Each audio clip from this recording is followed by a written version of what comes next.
We are live. Welcome to the window to our mind number 10. How are you, Gray? I'm doing great, man. Wow, 10. That's kind of amazing. It doesn't feel like it's been 10 weeks, but hey, 10. 2 months, Huzzah. bro. That's Two something. months. It's Two more than two. That's months. like two and a half, man. Well, Don't sell us actually, short. yeah. We I can. mean, I was gone a week, but I'm still going 2.5 months here. You're right. You're right. Um, so how are you, DC? Bad. Yeah, today was not the best day. I had to report a guy because he was taking pictures of me. It should be over. It was some nonsense, but yeah, I'm not doing the best mentally. But yeah. People are weird. Yeah, definitely. Can Definitely. only get worse with social media and that kind of stuff. Yeah. What about you, D Lord? How are you? Very good. Little drained, but very good.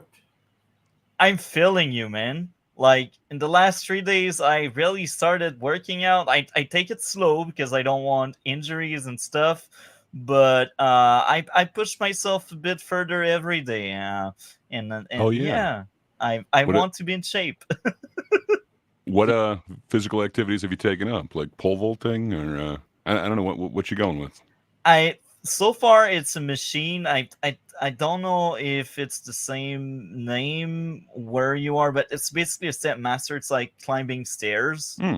and Hell yeah, those things are awesome. They are powerful and hard on the glutes, man. yeah. So I after I warm up, I basically do that step master for a few minutes, and I do more time every time, and eventually I will hit 1 hour. And after that, I will try to use my treadmill again. But Monday, I actually tried my treadmill, and it's been like 10 years nobody has used it, and it kept like stopping every 3 4 minutes. I was like, I cannot have consistency there. So I think it's sus. I didn't get injured or anything because when it stops, it stops on the secure way. So I don't think it's dangerous, but I don't think it's helpful either because you're like you're getting the hang of it and then it stops. You're like, Hmm. bro, why? What's going on? Well, I mean, technically the outside's always there, so you can use the world as your treadmill. But No, yeah, he not could nearly as be. fun. No, he could be like Riley and walk up that hill every day to shave your You flat. see, Well, you got to have goals. that's a good idea, but here's the catch. I don't know if you have a lot of snow where you live, Yes, I do. but I do. And there's ice everywhere. So it's like the Oh, worst. that sounds like an excuse, man. That's the worst timing to like go outside and There. run. But Look, Yeah. it's not an So excuse. I should eh, say it's okay. You gotta forgive them. He actually has to drive around up there. They have to have their snow tires. They have to have chains on their tires to get around. Uh, if someone has a heart attack, they'll probably die because it takes like the What? Canadian Mounties 30 or an hour to get there through the snow. bruh. Bro. People have I'm giving him cliche. shit. Like Bruh. I live in a big city, bro. But another reason to I'm not giving you run crap. with that weather is my asthma, and because of that, like when it's Yeah. very cold outside, the cold hits me harder, so I will have hard time breathing. And when you do sport, it's normal that you have hard time breathing, but it becomes even worse with the cold weather. So it's really a bad mix. I hear you. But then I also have asthma, but you got to make sacrifices. I don't know, man. I did this awesome program last year. It's called 75 Hard. You ever heard of that thing? no, So this Andy Frisella came up with this thing, but yeah, it's just like crazy. What it's supposed to do is create more confidence, self-esteem, self-worth, self-belief, fortitude, and grittiness. But yeah, you basically do like 7 things every day, and one of them's work out 45 minutes a day, twice, and one of them has to be outside. I started mine in like November of last year, went into like January or February, whatever, 75 days into this year. It's awesome, man. Like, it just shows you can do so much more. Like, it's mind over matter. I'm not saying like start with that. I wouldn't, but work yourself up to it, dude. It's awesome. That's a lot of good ideas. But yeah, like last year, I actually worked out for like 2 months outside, and at that point, I wasn't doing a Oh, yeah. diet, so like it helped that I was running and doing outside exercise, but it wasn't as effective as this year because this year I started my diet. I'm still on my diet. It's pain and suffering. Like I'm always hungry, but it's not as bad as when I started because now like I'm more fit. I lost basically 30 pounds in 3 months, uh, which is That's I awesome, think man. impressive That's considering how I am. I'm not saying you have to do this program, but that is one of the things that you have to do with that 75 hard is like you have to stick to a diet. It doesn't matter which one, but you have to stick to a diet for those 75 days. That's one of the things you have to do. Yeah. I don't know, man. It's really awesome. That's so inspiring that you have so much motivation and that you're, just doing this. Like, hell yeah, dude. That's awesome. I want to be an example. You see, I did lots of stupid shit, but I feel like I can make it up by doing better in the future and by encouraging people into doing better. And the sole fact that I show that kind of motivation, I think can drive some people. Like I know for a fact that Hopefully. I don't really have a huge following, and the point is not really the large following, but if I Yet. can change one person, I succeeded. That's how I see it. Like you change one person, that's perfect. You've changed me, sir. I am more motivated today after talking to you. Thank Really? you. Okay, well that's my success of the day. Thank you for sharing that. Anyhow, so before we dive deep into having a hive mind, I wanted to ask the panel right now: did we found a leftist willing to talk and have a discussion about the culture war, or we still haven't? I know nobody who's willing to talk. I don't know. I'm not sure if it's me. I'm a little off-putting. It's not It just might be you, my bro. I approach, tried. So I guess Well, no to is be- the response. Oh, we- D Lord. Go ahead. no, I will say, what did I say before? You're trying to find the needle in a haystack. They modern maybe. He just wants to know if you found it. Yeah, we need No. that one person willing. We have to, confirmation it exists. Look, to this is join what us. happens. We hang in a crowd that is firm, centrist. Not even leftists will talk to us. By the way, remember if you asked a leftist to talk to a right wing, anything left to the line of basic moderate Democrat or liberal is right wing. So, we're still Yeah, there's some sensible we're ones out there. Not basically everybody's dealing. that person on We're TikTok basically or Twitter. you can't. I don't know, man. I just feel like you're painting with the broad brush. Like I don't know. I talked to somebody very close to me who's a leftist. They're not willing to talk on mic, but Well, they seem really exist. sensible and I'm they're willing being to understand my sarcastic, position. Okay, give it bombastic, yes. No, but seriously, like there is a segment of people. They are, if they're leftists now, they have a hard time talking to the other side, even if they'll take L's. Fair enough. I'd say even the right is like that. Like, is the right really willing to have like people from the left on their panels? I don't know. Like, I haven't seen any of their stream in a long time, but I don't see them like approaching people that don't align with their narrative. So I won't blame like only the left. I think it's really the political sphere I will blame. Tribalism is a hell of a drug, unfortunately. Yep. And And this is oh, go ahead. it does feed into like a hive mind mentality to a degree as well, because like me and Gray talk to people. Everyone in our group has a little bit different of an opinion, though. But call Gray an enlightened centrist. but there's I am neither of those. so you are left wing or you right wing, sir?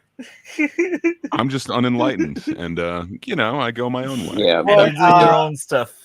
yeah. Besides, great. Aren't you like what, like a million years old? Yeah, I'm exactly 79 years young. I remember back when we had the Whig Party. It was great. And then we got the Bull Moose, and it was great. No, I don't know. I just consider myself unaffiliated. well, I That's don't. good. I mean, I just say because that's funny because the idea is if we're looking in the modern day, tribalism usually carries the day. In the very rare cases, you do see both sides actually come to an agreement. Because, like, I don't know if for those in the U.S., I was going to talk about this on stream, but I don't think anyone in most of our audience doesn't care. The George Santos story. What's that? I don't even know about this shit. Yeah, it's probably pretty local. He's It's not kind of an local; it's unknown. U.S. based, but Well, that's what I mean by local. They're not U.S. based. Our, podcast compadres. He's kind of a controversial.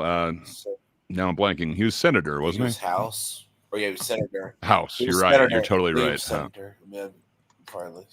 Yeah. He lied a lot and then was busted on all the lies. And he was campaign recently finance, ousted from both parties. campaigns finance. Sorry, campaign finance. Just a corrupt politician, but more obvious than most, apparently. Okay. Well, he got- that's nothing new. Like most politicians are now corrupt. Yeah. So the House voted to expel basically Santos because he had basically lied on so much. He was abusing his campaign, basically federal law. What? Okay, that's bad. Don't do And- that, folks. He was so scandal ridden. And it was one of the ones that's just like overwhelmingly got him out in like a historic vote. And as I said, it's one of those few things. Even all the Democrats and most Republicans pretty much sided to oust him, except for a couple of their really core. So it wasn't a case of hive mind. It was a unanimous decision of, that's real corrupt. But there. That seems awesome. It seems like a better thing than what we're going to talk about. that's why I Yeah. say that's those rare moments you actually. He's just lucky he hasn't been unlike others that are like one of our senators. He's actually one of our U.S. senators, who's a Democrat. Democrats won't kick him out of office, even though he has been. They wouldn't remove him, even though he's being indicted federally, or in. Yeah, a lot of those are case by case basis because some of those people hold like pivotal positions that would like secure the vote or possibly change the number. I don't know. Each one of those is a little bit different, but you're right. Generally, people don't tend to call out corruption on their side, which could happen from a myriad of things, but it could be kind of the hive mind and the tribalism like you're talking about. Yeah. I don't know. Just a theory. Yeah. Anyhow, since we haven't found any, we will do one last pushback for the Culture Wars stream. This will be in January, by the end of January, so that gives us like almost 2 months to still find someone. Even if we don't find that someone, we will still have that stream, but this will be by the end of January. So I will, or one of you can come up with an idea for December 27th, because we will have what we were meant to do 27 to 20th. So it's open for discussion what we will cover. I would be honest. I think there's a way you could get one person, but it's either you're gonna have to do some fishing on TikTok, fishing on. We've got Twitter. to catfish people. Yeah, you got to Twitter. You got to do a Twitter, or you got to find someone like Short Fat Otaku or AKA Dev to. But he's not actually like left. I don't know. He would probably be more centrist on most Really? people's radars. Yeah, he goes both ways. He's so to speak. Canadian communist. Come on. Right? We are going. Yeah, for jokes. I'd say it's very important, like left-leaning person. But again, if they are not No, willing he is to a talk about it, leftist. He calls himself not a social left. Yeah, he's not what he's looking for the. He would be much closer to our position than an actual leftist. Is the thing. I understand what you're saying, but okay. So first off, Dev is huge. Like, I don't think he would want to do something like this. And then second off, I don't think he fits the bill of what Multi is looking for this. Reason. But yeah, if you fish around on, do a little fishing on Twitter, you might find somebody. yeah, I like to be prepared in advance. That's why. I agree. But also, too, it is not the flavor of the day to be leftist. Leftists are learning that they're not well liked, at least in the Western sphere, because the pushback is coming to them really hard. Yeah, well, I think there's also a pushback from right leaning. I think both extreme. There's a pushback to both, but maybe it's louder when it comes to leftists because I think the right wing like attract more people. That's why the algorithm is this way. It's but usually again, okay. So when you're talking about this, could feed into hive mind as well. Like the idea is, your normies, right? Younger people are very liberal. Like they're all like the ones I know here. I don't know, man. It really depends on what you're going to talk about as the definition of liberal. I'm not sure that this sounds more like the culture war stream, which is what we were trying to cover in like 2 months with somebody who's on the opposite side. But I don't know. Like, it just depends how you're using liberal. Yeah. And so it will be pushed back. So for the last week of December, that spot is open if any of you would like to slot in a topic, and you don't even need like to create a question. You can just come up with the topic and I will think of 4 questions, or if you want to think of 4 questions, you can also do so.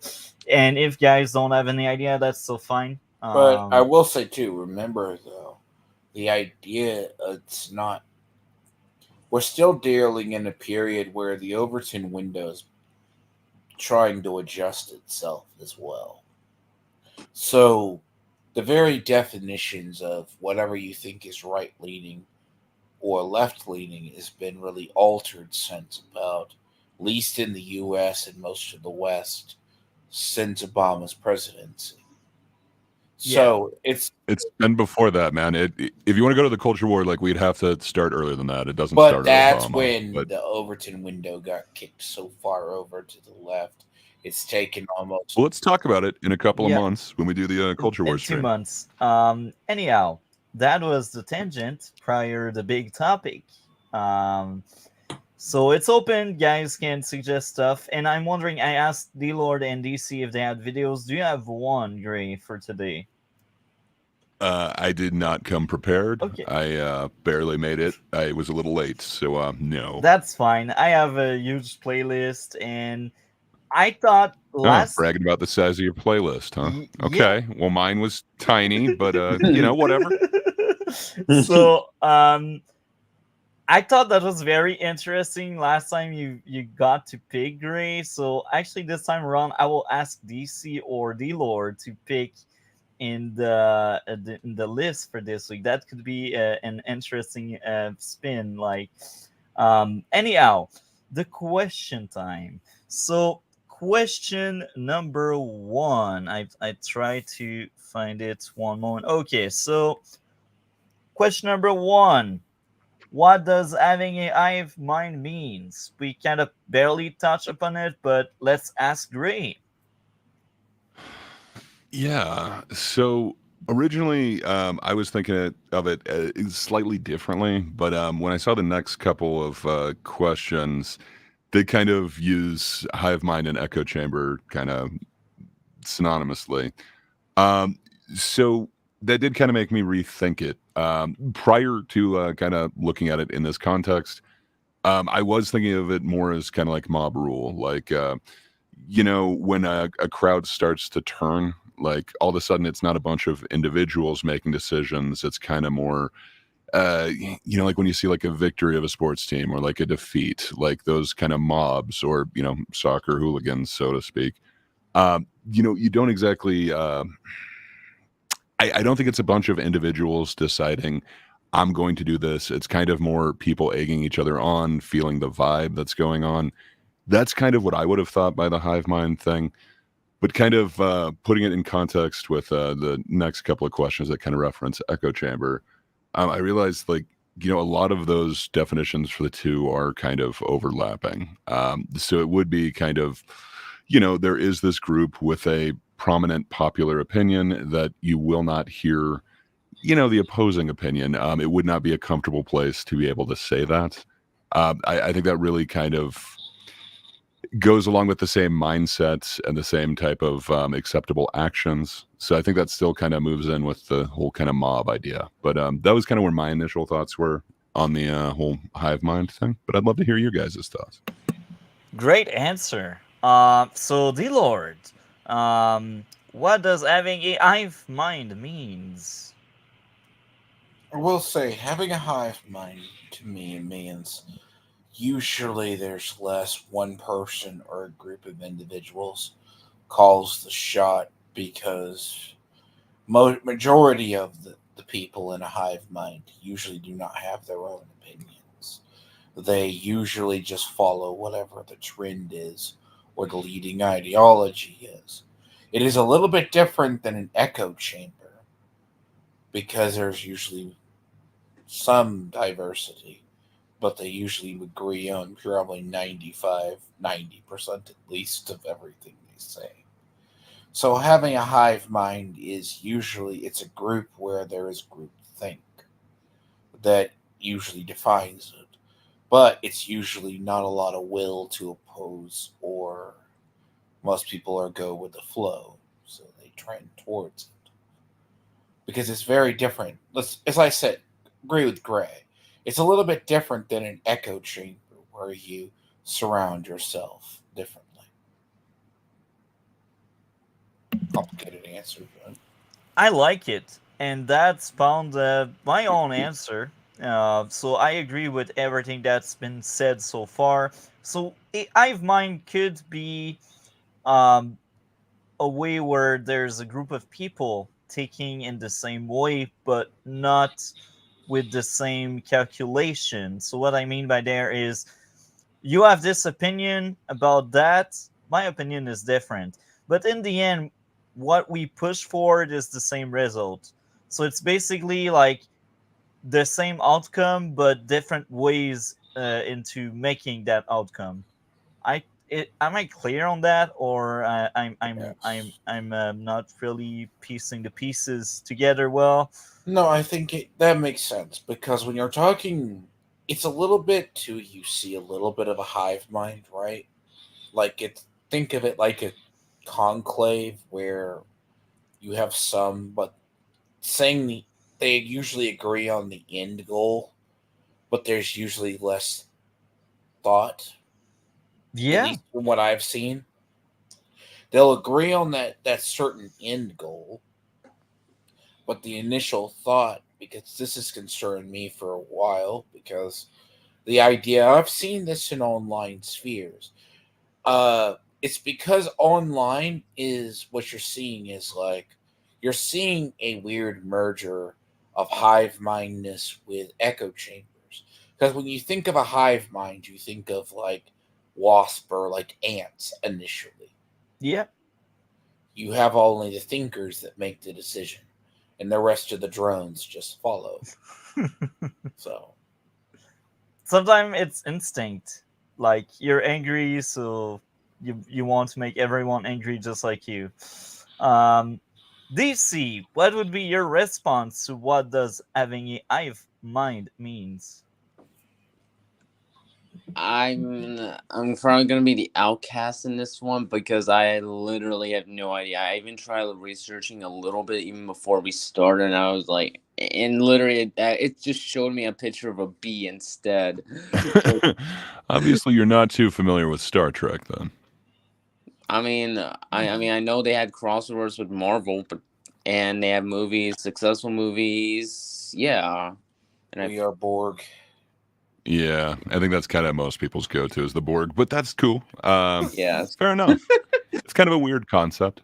yeah, I have no idea because when I think of hive mind, I just think of like or white or yellow, because they have things called hives and hive mind and yeah and all that. Yeah, that's literally where the term comes from. Yeah, Exactly.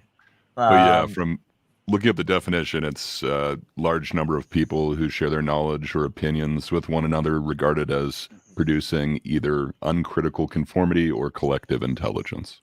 So, got it. More than that. Like yeah, collective intelligence is, that's the word I was trying to think of earlier, but not. Yeah, but you usually see it in like certain things with like. That's why most of the bet is to say like ants, ants, or yeah. Again, it would be like a colony, termites. very much so.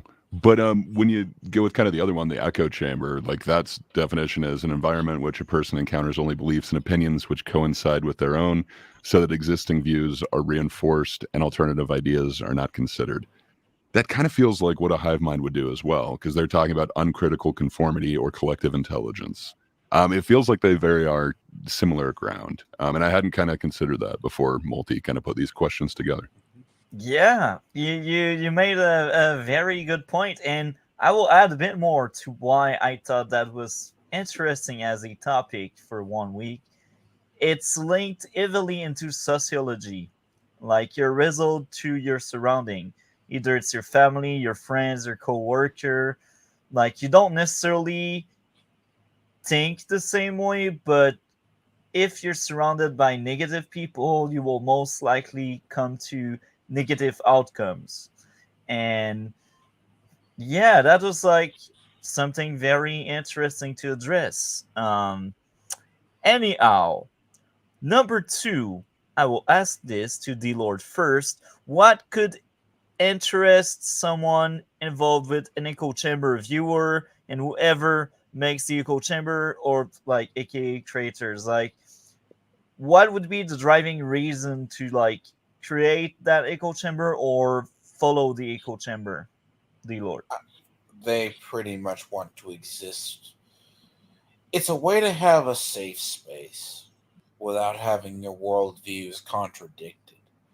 Basically, it's like bringing together like a survivor group of a tragedy, and it's probably, and I use this logic because like not because we covered like certain people, but like people we deal with, like you deal with these people that they honestly don't know, at least in modern terms, how to deal with opposition.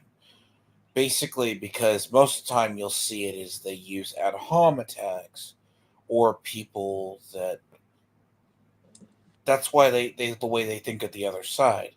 It's kind of like a xenophobic thing. They feel the need to be in one spot so they can spread their stuff or just exist in it because it's like a giant safe bubble for them, and they will ultimately start attracting people of their own kind or similar thinking patterns, if that makes sense. Because it's not that they seek to have a discussion. They like having discussions, but usually it's not going to be. It's hard, but it's an echo. That's what makes an echo chamber different than a hive mind.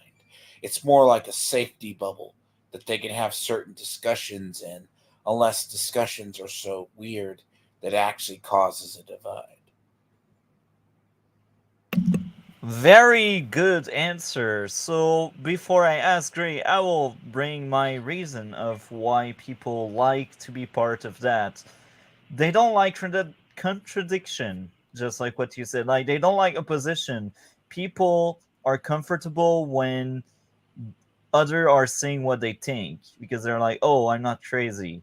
And this is for comfort mainly. And another way is like some people that trade these echo chamber, they like the sense of community they create, and they welcome that. They're like, oh, we are part of that group, we are proud leader of that group.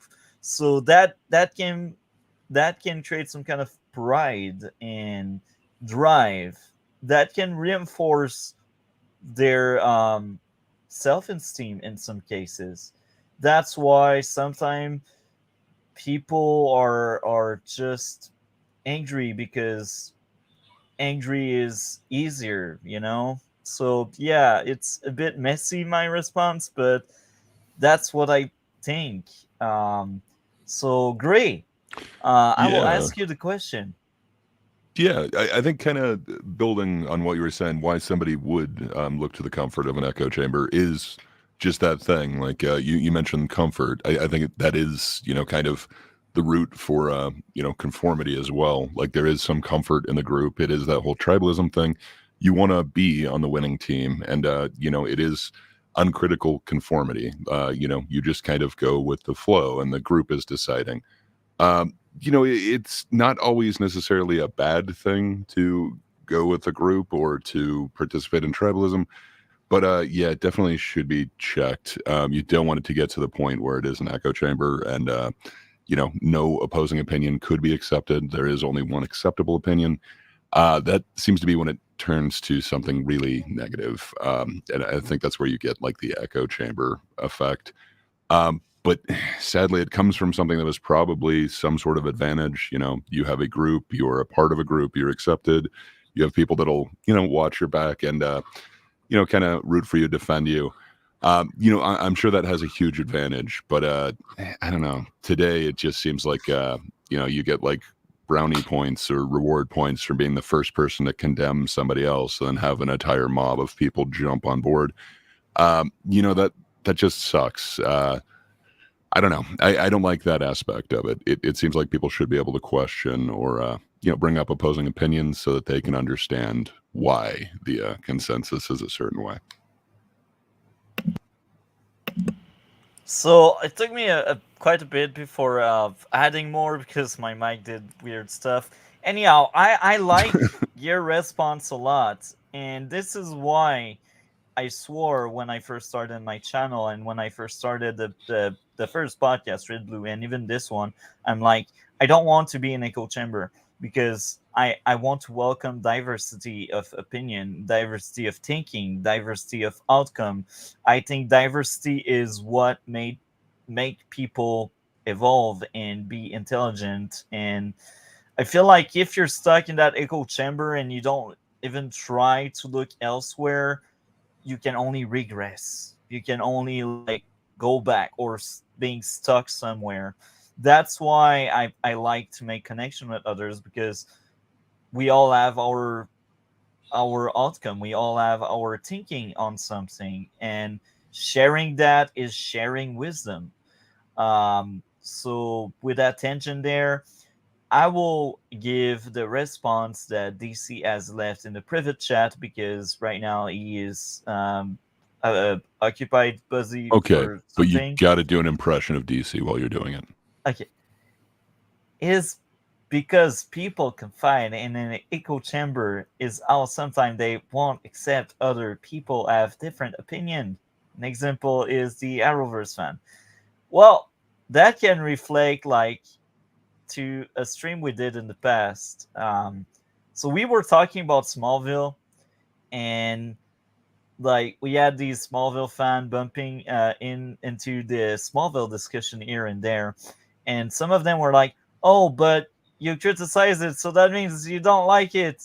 I'm like, "No, I criticize everything." And then that person left, but that's interesting. Nonetheless, I tried Um, to impersonate, but I suck at it. D-Lord, well, what do you want to add? I just want to say Smallville is liked, but it's not hated of the others. So you gotta understand that's not like that's just not to be too off. People like that show even if there weren't comic fans, Yeah, but comic fans even like that show because sometimes it was, but it wasn't. It had moments it was disrespectful to the lore, but it brought people together. But yeah, there's a cult of Smallville, though. So You cannot say bad things about Smallville even if you liked it. yeah, it's true. That even though the Tribalism. look, even the masterpiece that was Doomsday. Anyhow, this was question number 2. Now we are already in question number 3 with what are the benefits of being in an echo chamber, watching or making content. Now we kind of already touch upon parts of it, but now it's more specific. So I will start with Gray. What do you think of that question? I thought you were going a different way when you said I will start, and it's like, oh, okay, he's started. Oh, with me, okay. Yeah, man. So I think it hits a little differently if you're a creator. There is that whole audience capture effect where perhaps you weren't looking to only make videos on one particular subject, but it seems to hit some sort of strikes a chord with the audience, so to speak. It gets some sort of traction. People can then be sucked in to keep doing that over and over again, looking for that same response. Perhaps you then cultivate an audience who's only looking for that one type of material.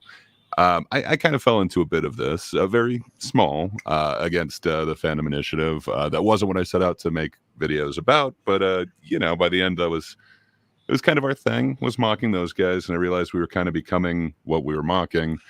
It can happen to anybody. You do have to kind of check your echo chamberness, check the audience capture. It's not necessarily a bad thing. There is some comfort with having, like-minded people with you.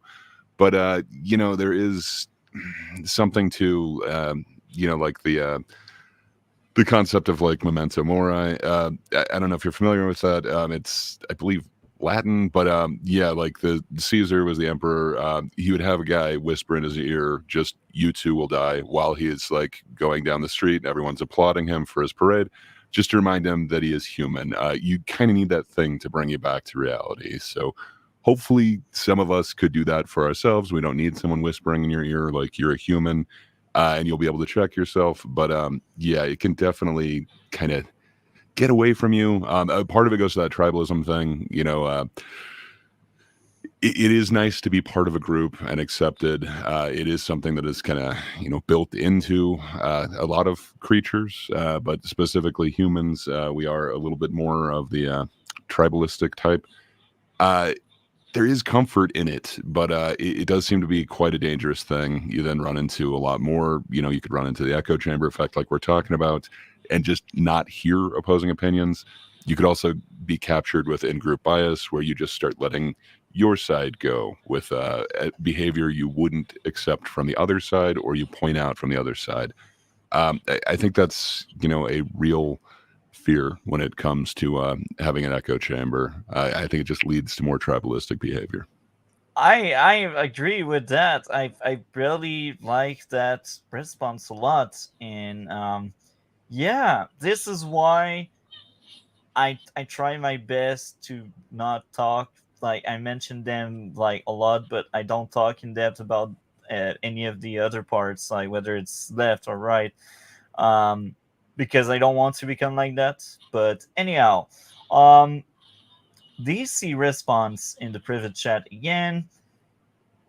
Uh, no benefit for being part of an echo chamber because you're gonna have the same opinion as other and won't accept change. I gotta I don't say, know. it was like DC was in the room with us, man. You're doing a great job doing your For DC real? impression. Yeah, it's amazing. Like Okay, I this couldn't. I closed my eyes and it was like he was here. bruh, I thought that was worse than the first time. Oh my. Thank you for sharing a lot, DC. You're great. Even if you don't speak, I like your insight. Um, D Lord, what do you think of question number 3? I think when you start getting into like certain aspects, people who usually live in echo chambers, and you'll see this in their content, they will. It's like you do not run into the Twitter lynch mob people outside of Twitter because they hang together because it gives you it basically when you're in an echo chamber, it gives you a sense of importance or your own. What is the phrase? I should phrase this better. You get a sense of fulfillment, a sense you're listened to, a sense you are actually being acknowledged, and it's easier for them to gain that level of what they were seeking. But the downside to this is you create a toxic environment where you're never really growing, except you're just echoing your various opinions amongst yourselves. And we saw this in when we were covering the TFI. They basically believe one methodology. They never change it. And I see this in certain people I watch on YouTube or others, where they never have an opposing voice to their actual opinions. So it echoes inside there, but they don't think it's an echo chamber, though, sometimes. Because they're in it, they don't realize it. It's like you don't smell your own smells because you're used to it. It's the same thing. So, like, you're getting that kind of idea. You see this in communities. Why does everyone from Destiny's community sound like they come from Destiny's community? Why does everyone come from Vosh's community sound the same? They all Oh, it's because Vosh came from Destiny's community. But sorry, not to interrupt you. No, but the idea is, but there is a distinction now, though, Gray. Like these people, like in cultivating a hive or the echo chamber, you're able to gather a select audience and grow until you. There's a perk to it is you get your people with certain views and a pool will come to you in content creation. But the downside of it is you start strangling out that pool when you're streaming the same time as somebody else they watch. Very few people watch 3 streams at once. So you do wind up strangling your own. If it's a small pond, you wind up taking the oxygen from another person. Yeah. If that makes sense. Yep. That's the issue with an echo chamber, especially in content creation. Like, I watch channels, they have to steal from others. You're not... Yeah, and that kind of leads to our fourth question. But yeah, I completely agree with what you're saying. You see what I mean, DC. You see this because if it's a small niche pond, you have to steal from another person's community. Yeah, and it ultimately, like, oh, my favorite streamer is streaming. No, I'm going to watch a person. I can't watch 3 streams at once if I'm on mobile. So, yeah. I kind of wish you kind of had that ability, but obviously you don't. But yeah. So, my response is a benefit. Well, in some cases, I said it in fast response, but you can make your self-esteem better because you don't feel lonely anymore in your thought process. So that's a good benefit, right? Until it becomes your life, until it's the downside. So one other benefit would be being part of a community. Like that's basically the same thing going back, but in other words. So there are clearly some benefits there, and sometime you can change some people mind. Well, actually, maybe not. Yeah, not really. So I think I will stop there for the benefits. I think being part of a group is probably the only true benefit. And even there, it's a double-edged sword because it can turn out to be like really bad. Yeah. And that goes back It's the to only benefit. I mean, come on, like you mentioned, like creation or creators in this, like that can make you like the king of a niche or whatever. Like if you're only making videos on one particular subject, there's other benefits to it. You can They know might more not outweigh stuff. the negatives, but I don't know. There's some benefits. You just found an idea. Like, I think people that are into that echo chamber, they know what they're talking about a lot, but sometimes it's misinformation anyhow anyway. So yeah, I don't know. Like, you know what they're talking about, so they know, like, in the content creating sphere, they are smart actually. So the benefit would be like they know what they are doing, and they just do it naturally, I guess. So they know how to cook, that may be a benefit. So you found a good questioning there. Thank you, Gray. So, on this thing, right, when you look at creators, let's take the nerderotics of the world. Let's take the yellow flashes, those type people. They know their niche, and they eventually know what they're going to attract. They're either going to attract the people who are like the old fans of something, or they are going to wind up attracting stuff like. There is a fine line between just preaching to your own choir, but and then doing misinformation, because they don't know that that is misinformation. So, like, a good test of this is when you see the people who exist culturally. Look up one story, and as it evolves on YouTube, or you hear a news story, the rest of everyone who follows, you'll see Nerderotic cover it, you'll see Yellow Flash cover it. And they cover it almost identically with the same language. That means they come from the same pretty much echo chamber. And then you will see the same people from the same different comments, maybe, but they're like the same people from one to another, if that makes sense. And this can be done on both sides of the platform. But you see this a lot. They'll take one narrative, it comes from one group. This is why, like, echo chambers and hive minds, I don't know if you know what think tanks are. Think tanks are advisory groups. This is how you get them. And that can lead into the Not fourth. necessarily. Like a think tank would want to actually consider opposing You ideas, sure? though. They should want to consider opposing ideas. Should, but they don't. Yeah. So if it's actually an echo chamber, then that wouldn't be a think tank, because the idea is to like flesh it out from every which way. I understand nothing operates in the way that it's intended, but Think tanks don't I operate the don't. way they should, Gray. Yeah, I just said that I understand that things don't operate how they. Yeah, I agree with you. Yep. Okay, so we can have started already on question 4, so let's ask it now. What are the downside of being in a echo chamber, starting with DC?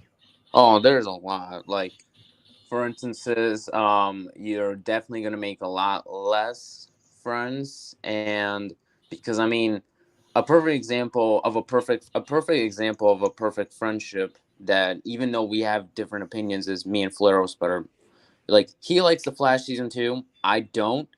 Let's see. I like Batman and Robin. He doesn't. But even then, we still respect each other's opinions, and we still acknowledge our reasons. Like, yeah. So that's the example of a perfect like friendship where we even though we have like what different opinions on almost everything, we still respect each other's opinions.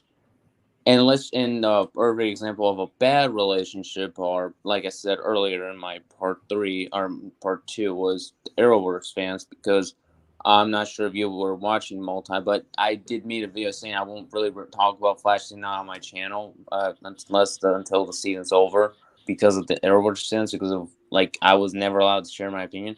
That is a huge downside, and yeah.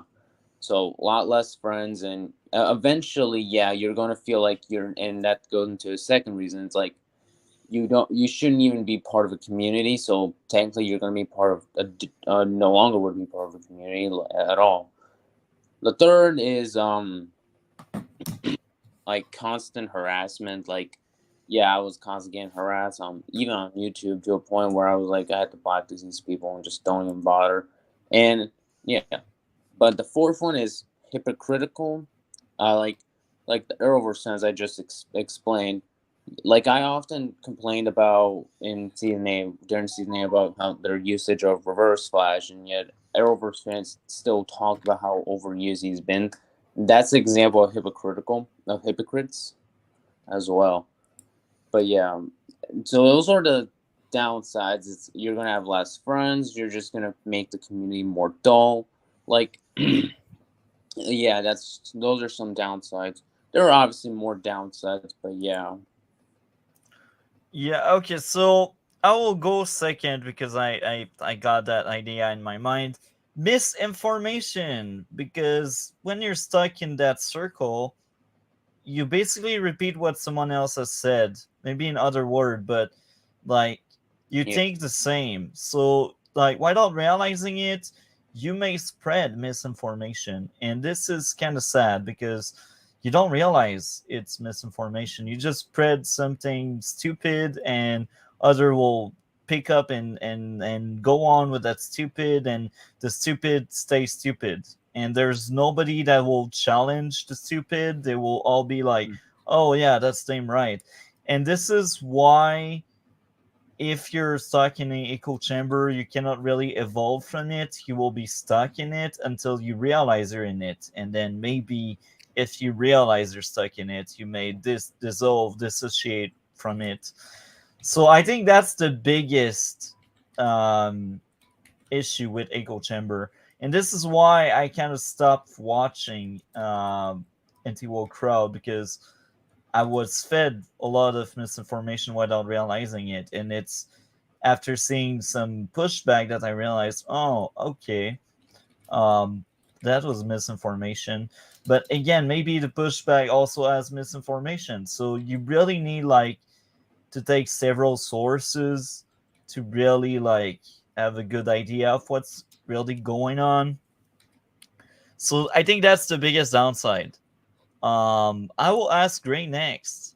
What would be a downside of being in a echo chamber? Yeah, I think just the sheer like blinders that you put on yourself. I think like we talked about it before, but that now I'm blanking on the term, but it's uncritical conformity. Sorry, that was the term. You're not going to actually think about it. You're just going to go with the group. It definitely sucks. I've definitely seen it with content, especially like with creators or watching certain creators.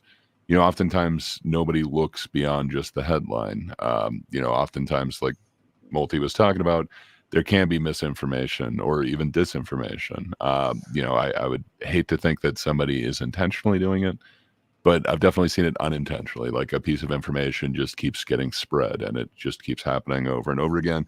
And people are being uncritical about it. They're just conforming to that idea. I think it would make you less of a critical thinker. That's definitely the downside. And then it would make you comfortable in just accepting the popular opinion.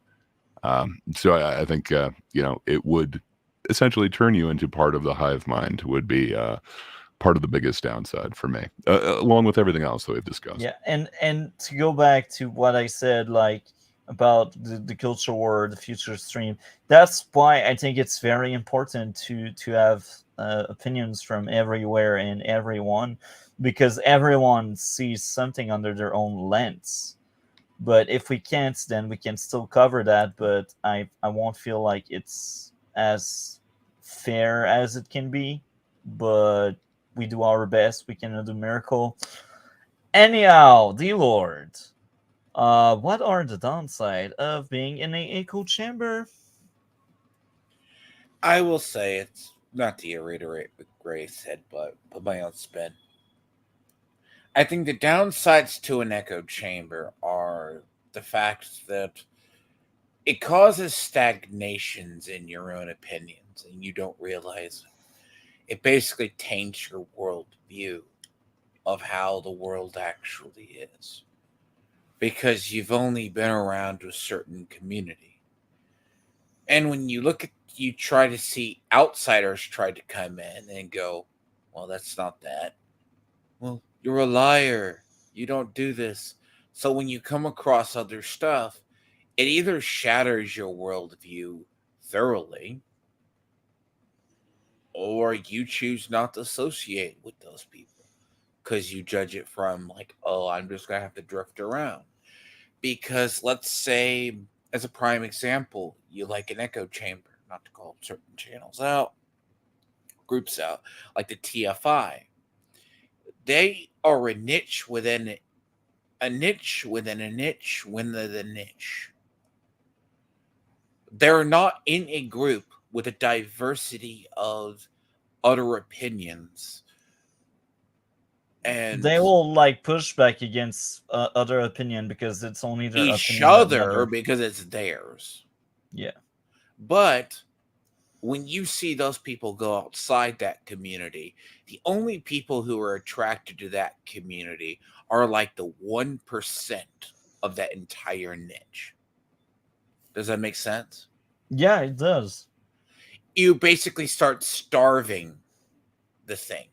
Now, when you're in another, it is very similar to when a person of a conservative leaning thing or normal thinking person goes into towards a left leaning crowd. You'll be yelled out of the room. They won't listen to you. And in the current age, the issue with this is that's why I say echo chambers and hive minds start running together. It will separate again. But the idea is it's combined currently with because of the way modern Zoomers work and maybe Gen Z actually works. But it will become a separate thing. But when you're in an echo chamber, you can never accept anything, even if they are speaking truth. So the big downside is, as I think I said earlier, eventually these creators and these communities become so big, they steal from one another. Yeah. Basically, I don't know if you've ever heard the phrase, radicals eat their own. Yeah, it's like Eric July and Ethan Skyver, or I can't remember the rest of their name. Like they like shoot at each other. Yeah, well, the thing, EVS. on that is that's because Rippaverse fans are fans of independent comics. So let me say it like this. You'll probably see this if we ever talk about Eric July. You have Eric July fans. You have the libertarians that follow him for a political philosophy. And then you have the Rippaverse fans. Okay? The Rippaverse fans are fans of independent comics. So they follow him, Ethan Van Sciver, Comicsgate, anyone from the Iron Age. Now, there is crossover. So if you have crossover, that's when you start cannibalizing each other. So Eric doesn't really care because he still has other brand, but EVS doesn't like when other people do, cannibalism. It's the best way to put it. That form of cannibalism eventually eats one whole section, Yeah. It's the best way I could put it. It's a weird analogy, but it's radicals eat their own. That is a phrase because all radical movements devolve and have to become more extreme. You're not extreme anymore. It happened with feminism. That's its key too. Okay. I won't pronounce myself too much on that, but I think You see it, but you see it more in media groups. this is true. Let's say one creator, they're in the same sphere. People who follow Yellow Flash follow Neurotic. Neurotic, probably follow Geeks and Gamers. Critical drinker. But what if? But what if you only have the ability to watch one of those streams at once? Who do they choose? Friday But Night Light, I guess, because that's the biggest one with the most people they like on it. unless they like Flashcast, they'd rather watch him and they can catch the other one in replay. Yeah, that's true. But they all pretty much, you see them, they use the same talking points. Either Yeah. one starts it or the other one goes to it. So they cannibalize themselves. But Yeah. Is there anything else you'd like to add? no, that's my answer. Okay, so thank you a lot, Cole. If you're still in the chat, you're amazing. So we will read out your response to every question now.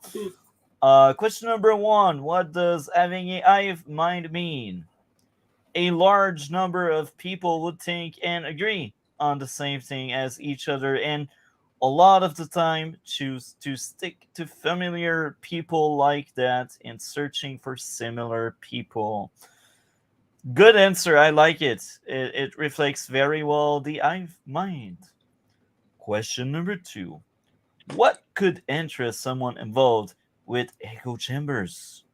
It feels comfortable as their opinion and views aren't challenged or disrupted.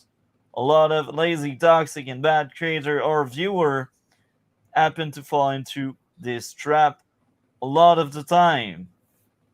It makes them think it can help their popularity online grow too if they sim for one specific type of stupid audience. I added that because it feels like Cole could add that kind of stuff.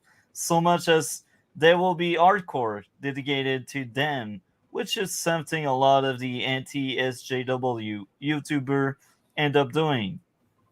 Many of whom and other group of YouTuber have noticed over the years don't believe everything they say or do and just do it as an act to milk views out of it from that type of audience with wanting to make more money. Grifter, you forgot to mention that, Cole. I've spoken to many people a part of that community privately before they've even admitted it.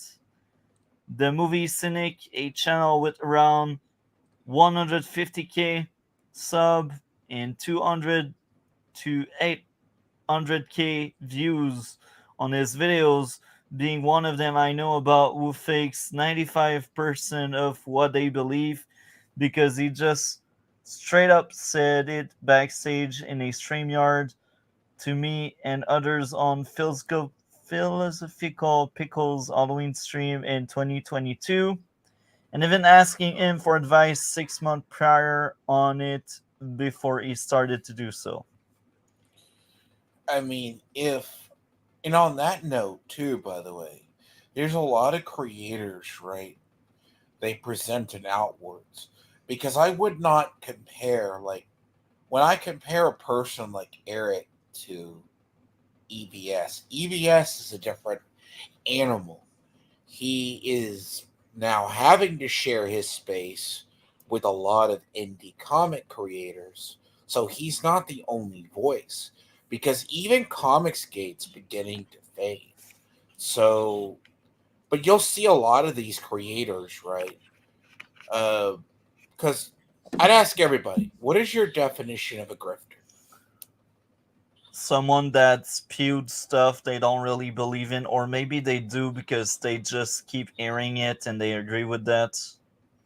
I would say somebody who voices opinion solely for something that they're gaining. Again, like I'm probably the outcast because for when I think of the word grifter, I think of myth like creatures like goblins, like things of that nature. That's what sounds like to me, grifters. Okay, very interesting. So I That will. might be too spicy for YouTube. That might be Rumble Talk. So basically, like, usually a grifter is a person who provides a product and doesn't come through with it, basically. But usually, grifter is in terms of, but you can actually grift a section of like a topic. like certain creators, you can all name them. You can look at their audience, and they actually believe it sometimes, or sometimes it's just an act. Like Cole admits, the one guy admits he just does it because it gets him views. They Okay, might. so one that's like on the line. Like, what about advertising a product that you don't know if they actually like, or you're pretty sure that this, creator doesn't like? Are they just grifting because they're literally doing an advertisement for it, or is it? I mean, Is there the caveat of not telling that this is a paid advertisement as well? if you say it's a paid advertisement, because even though I have to sometimes disavow things Arch says because they're really stupid, he likes playing Raid Shadow Legends, but they give him a paid sponsorship, but he actually likes it. I So I think Drifter is something very vague and big. It's really hard to like define exactly what it is, because we got like Marvel Unique Response I liked, and we got like Gray and D Lord Response, and we got mine. Um, so yeah, Drifters, it's huge. They like, I think it's just like woke, like everyone has their own definition of a grifter. Um, so we could say like any left leaning going after the right are a grifter at some extent, because they are seeking into having that kind of audience where they criticize right leaning people, and right leaning people are also grifter because they are seeking into like aiding and destroying the woke ideas and that kind of stuff. Um, but yeah, I think this is as precise as we can get. that's why Um, I say my definition, right? Grifter traditionally is a person providing a topic where their product that doesn't deliver. And I know it's weird for some people, and that's a little odd. But like people, I've seen people accuse people of like flat out they don't know what a grifter is. A person grifted you out. No, I mean, I've seen people who follow channels because one person leans into something. In that message, they're either doing it to do partial growth of their channel. I can name one creator right now doing it. And he wants to go, uh, and he's like, well, why is this happening? At one point, he had to step back in a realization of, I don't know what my audience is anymore. But if I but I have to lean into this to do anything now. So I come off sounding like crap. Does that make sense? yeah, Oh, yeah, I've heard that because it's one of those things of he's created an echo chamber for himself and he does not know what to do with it. yeah. And I know a content creator that created that echo chamber, and it feels like he wants to get out of it because he realizes he's on a different space, but his audience just is not having it. And Yeah. maybe some of you may know which content creator I'm talking about. And I think he's one of the most nuanced one, because he really wants to get out of that sphere, but he's still stuck in it. Right. And it's a bit sad. That's also why I don't want to be an echo chamber on any of the podcast May have to have discussion we a have. conversation. I, I think I know who you're talking about, if that's who we're thinking of. Yeah, And in certain cases, some people are trapped. Probably have a conversation off the record on that one, but yeah, I'm familiar with a lot of these people. The stuff becomes them. yeah, And take like an EVS of the world. He does have an echo chamber on his channel. But if EVS ventures outside, he literally creates or feeds that echo chamber he's going into. I've literally watched him say one thing, go to another, say something different. He went from going on Tony's stream to going to Rakita's stream saying the opposite thing. He'll go, Eric July's bad. Then go over to Rakita and say, oh, Eric July's correct. He can defend himself. I'm just like, Lisa. That's like a grifter to me. Like you're tailoring your content. Yeah. I don't know. I've seen both of those interviews that you're talking about. I don't think so. They were asking different things. Like it wasn't give me your opinion on him, and then both were led from different questions. I don't know. I know what you're talking about. I don't know if that's the best example. I don't know. I wouldn't say EVS is like the most principled person ever, but I don't know. His statements were not necessarily incongruent. Yeah. Okay. So question number 3 answered by Cole again. What are the benefits of being in an echo chamber? You get a good understanding of that specific group of people and their weird opinion, and understand how everything works there and how they think about stuff. Not to say I agree with this, but it can reportedly improve people's mental health as it makes them less stressed. Lonely, I added lonely here because I can bet Cole would add lonely maybe. Especially with feeling like you're part of a team or a family in some cases, as weird as it is. Well said, Cole. Thank you for sharing that really good response that fits very well with what was already told prior. Question number 4.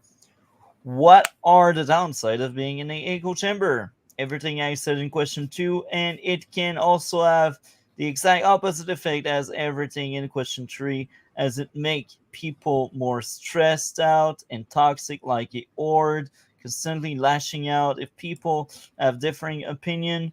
And if you're conditioned for so long in that echo chamber where it feels like personal attack, that's true. That's why echo chamber are kind of bad. It causes toxic stan group online. We have a few names, a few group in our mind when we say that, and this is me adding something. It's basically the leading cause for all cesspool such as Twitter are created, and with having this adrenaline anytime you act toxic and immature, but are then rewarded with likes by others just because you're in the same group as them, which causes you to continue doing so.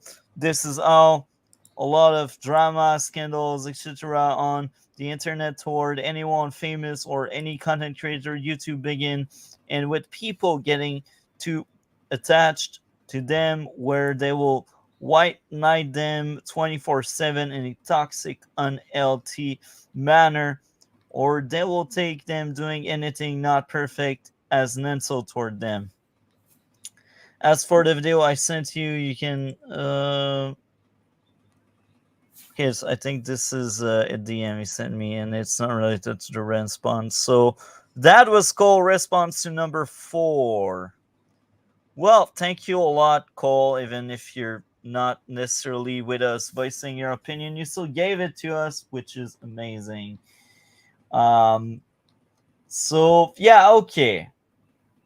A video time, and this time around, the Lord, I invite you to look in our co-hosts for WTOM podcast. I will invite you to look into the playlist I unlisted there. I don't think I can copy paste it because my potato computer. I will try to copy paste it so you can look into that playlist and pick and choose any of the videos. So go on Discord, our Widom pod, I think, or What like color? I think it's gray. I can't remember the color. Like I'm colorblind, so it's also changing. I But have blue. I have a blue multi, and the other. What's the name of it? Oh, man. that's Widom co-host. Co-host Widom. I think it's blue. It's green. Uh With a chat. no, that's co-host for Widom. That's the last one I added you to. We are 4 in that one. Which color is it, guys? I'm sure you can tell him because. I think Or- Discord makes it different for each person. Oh, I really? think. Oh well. Okay. I'm not 100% positive. Well, for me, the co-host for the Windows to Our Mind podcast is blue. The co-host one. The Oh, co-host. I don't Yeah. see. Oh, yeah, it's blue for me. What color is it for you, Gray? I believe see that that- one I is see a blue for blue me one. as well. All But I right. don't All right. see the videos. Yeah. Yeah, Oh, I'm the kind of looking for playlist. the link in Oh, there I see it. too. And me. Okay, you might have found it right before me. I was going to try and shoot it over to you, but I'm also having trouble with it. I found it. Nice. You were better Okay. than me, yet again. So And I will pin it like- down. You might want to pin it in. Yeah. Yeah. Nice. Yeah. I see it now. Just double checking. The playlist is working well, right, guys? Yeah. So good. Okay, so D-Lord, look at these juicy title and get to pick and choose one. So many juicy titles. While we're allowing Tiamat to look through the juiciness, hey, Vincent Martin, you're correct. We are leeches. Okay. Yeah. I think he was saying that when we talked about drifters. Pretty sure he was talking about us. I don't know. We're just drifting, you know. Maybe he's roasting us. But Vincent, if you want to opt in, you're welcome. You got the link. So yeah, I'm excited about future streams. I enjoy my time so far. Thank you a lot for all of you. Like, I never thought we would have full panel like that, like every Wednesday. That's amazing. Like, we struggled like for a month before we met you. Oh, I see someone sharing something. Okay. I do have your concern. You like the I must admit you have a deep love for the female Ben Shapiro. Who doesn't? I think it's the eyebrows, He's right? entertaining. Now I gotta say, so Gray or D-Lord, whoever has the best computer, you need to play the video, and See, because my Futato computer is shit. okay, I'll have to. So either Gray or D-Lord. Let me. I can get this to be right. So it's all good. Just give me like a minute or two. He is better than me in every way. His ability to share, his ability to find links and videos, his ability to choose, and the way he describes the lovely Brett Cooper. What can I say? Tiamat is the man. Well, she's entertaining. I gotta say, she's look, entertaining. I jokingly say she is the female Bringe. I think I learned that from you, and you said that. That's absolutely horrible. That's like Family Guy and South Park ruined stuff for me. I never unhear these things. Yeah, that is one of those, like, once you see it, you can't unsee it. It's like, wow, he did hire, like, that. Okay. I laugh, but the worst thing in that is I have a rough idea of who Ben Shapiro is, but I haven't seen anything. Kind of imagine her with shorter hair Wow. and in a suit. Wow. Oh my. Okay. Oh, about that. Yeah, no. It's absolutely awful. How you do this? He's multi-dog, so he can do anything he wants. Hell yeah. It's okay. If he says what a Buddhism, I have to hold on. Just let me. I have a way I do this, so I can just locate. I just gotta bear in mind I locate the file ish. See, you can do the. You're also better at locating files. You can do the. I don't know. What My you file do, organization is what horrible. you do is you need to learn to do the pro YouTuber, pro content I refuse. creation thing. I'm not going to go pro. You do the you I want to keep my amateur you status so I clutter can your go to the desktop Olympics if I full need of the to. files. Okay.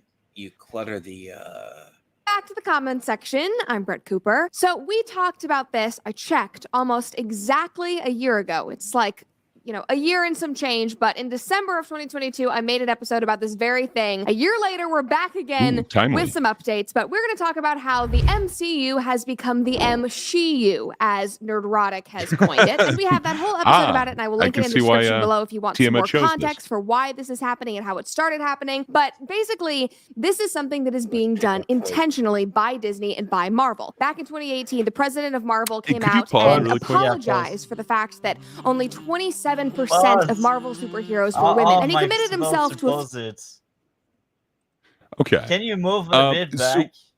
Because the moment we said pause, how far do you want to move it? Like one more forward from there. 18.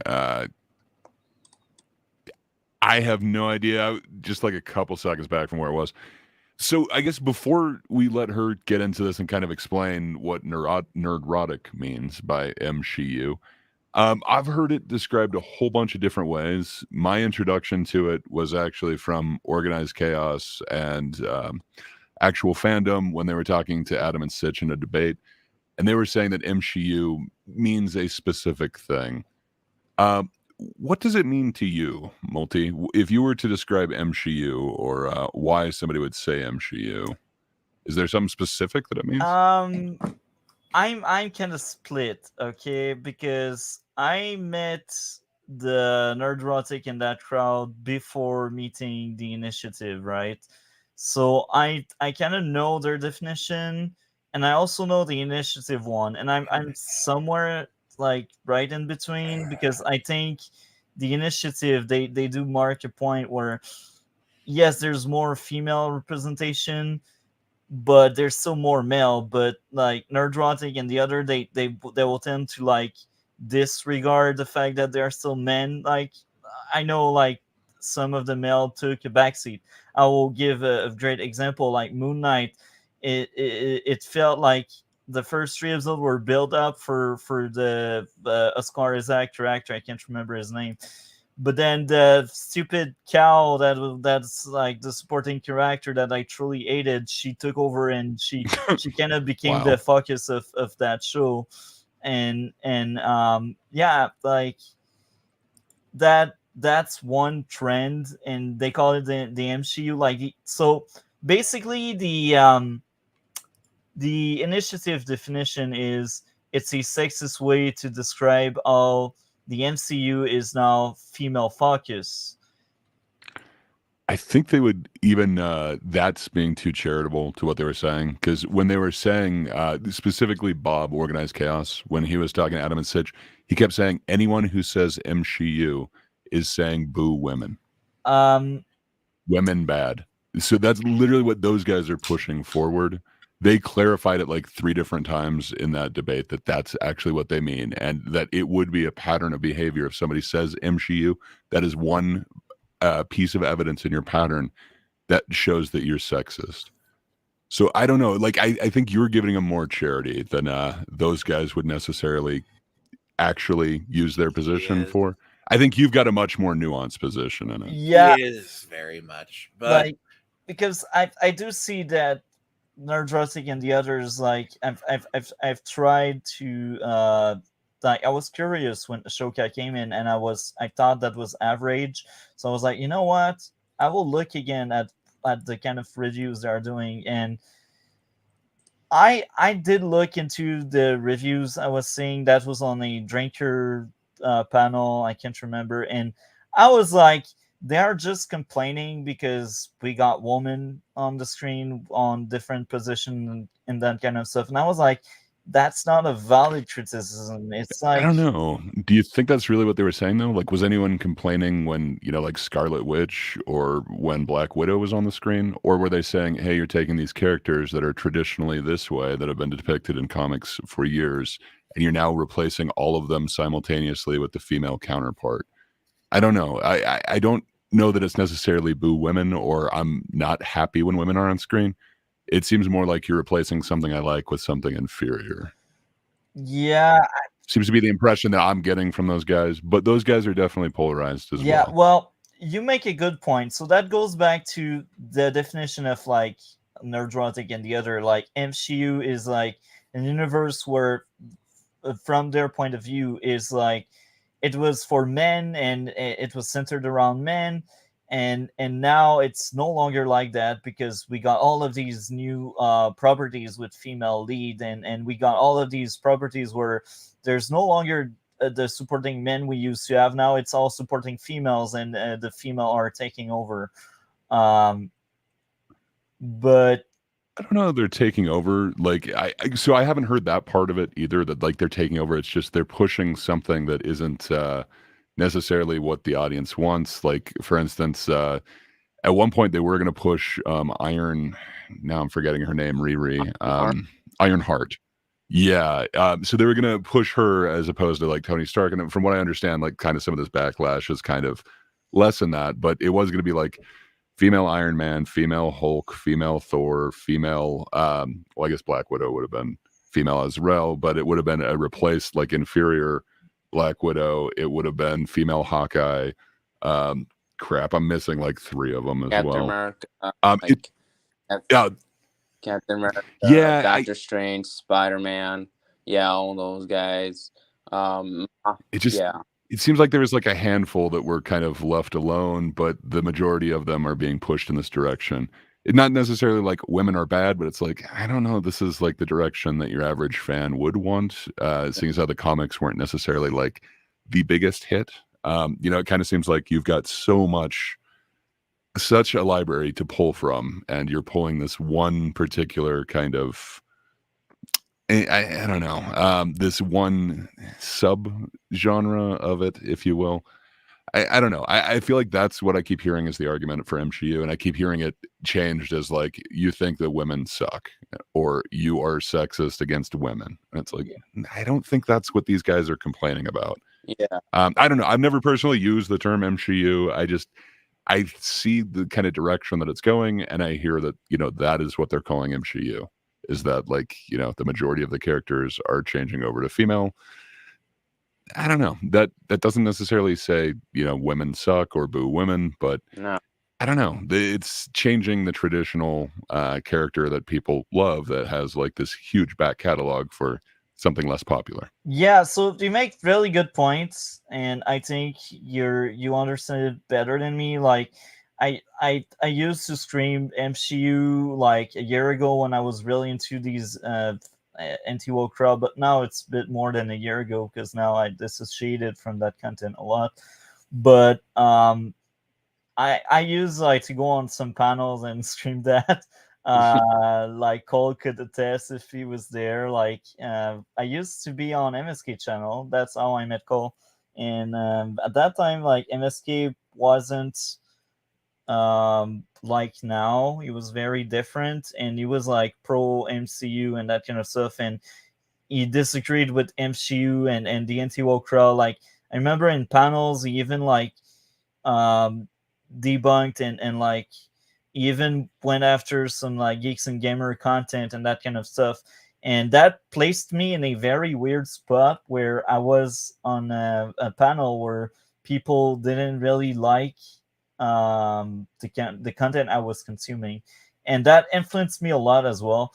And this also how he kind of caught the bridge, because eventually he stopped inviting me because I brought a counter narrative to what was told by him and others on panels. But yeah, so MCU I think now as a very negative image, and it's because of both sides. I think if you ask to a leftist, you will get, oh yeah, that's sexist and that kind of stuff. And if you ask to a right wing, they're like, oh, MCU is bad because MCU was better. So that's why I think right now it's very negative, because they're like, oh, current MCU is MCU and it's not as good as it's used to be. And it's basically the message behind MCU and what the right is really leaning toward. But yeah, um, I don't know what to add more to this. Um, Fair enough. I was just wondering, like, if we all kind of had the same definition of MCU or MCU, excuse me. But yeah, I'm sorry. Kind of a long tangent, but thanks for playing along. well, that's part of the fun, like, don't hesitate, man. I'm glad to reply, and as someone that consume content from both sides, I think I have the most nuance you can have, maybe, or maybe not, because I'm biased by one or the other side. I don't know. But yeah, that was a fun tangent. I liked it. So I guess now you can play it.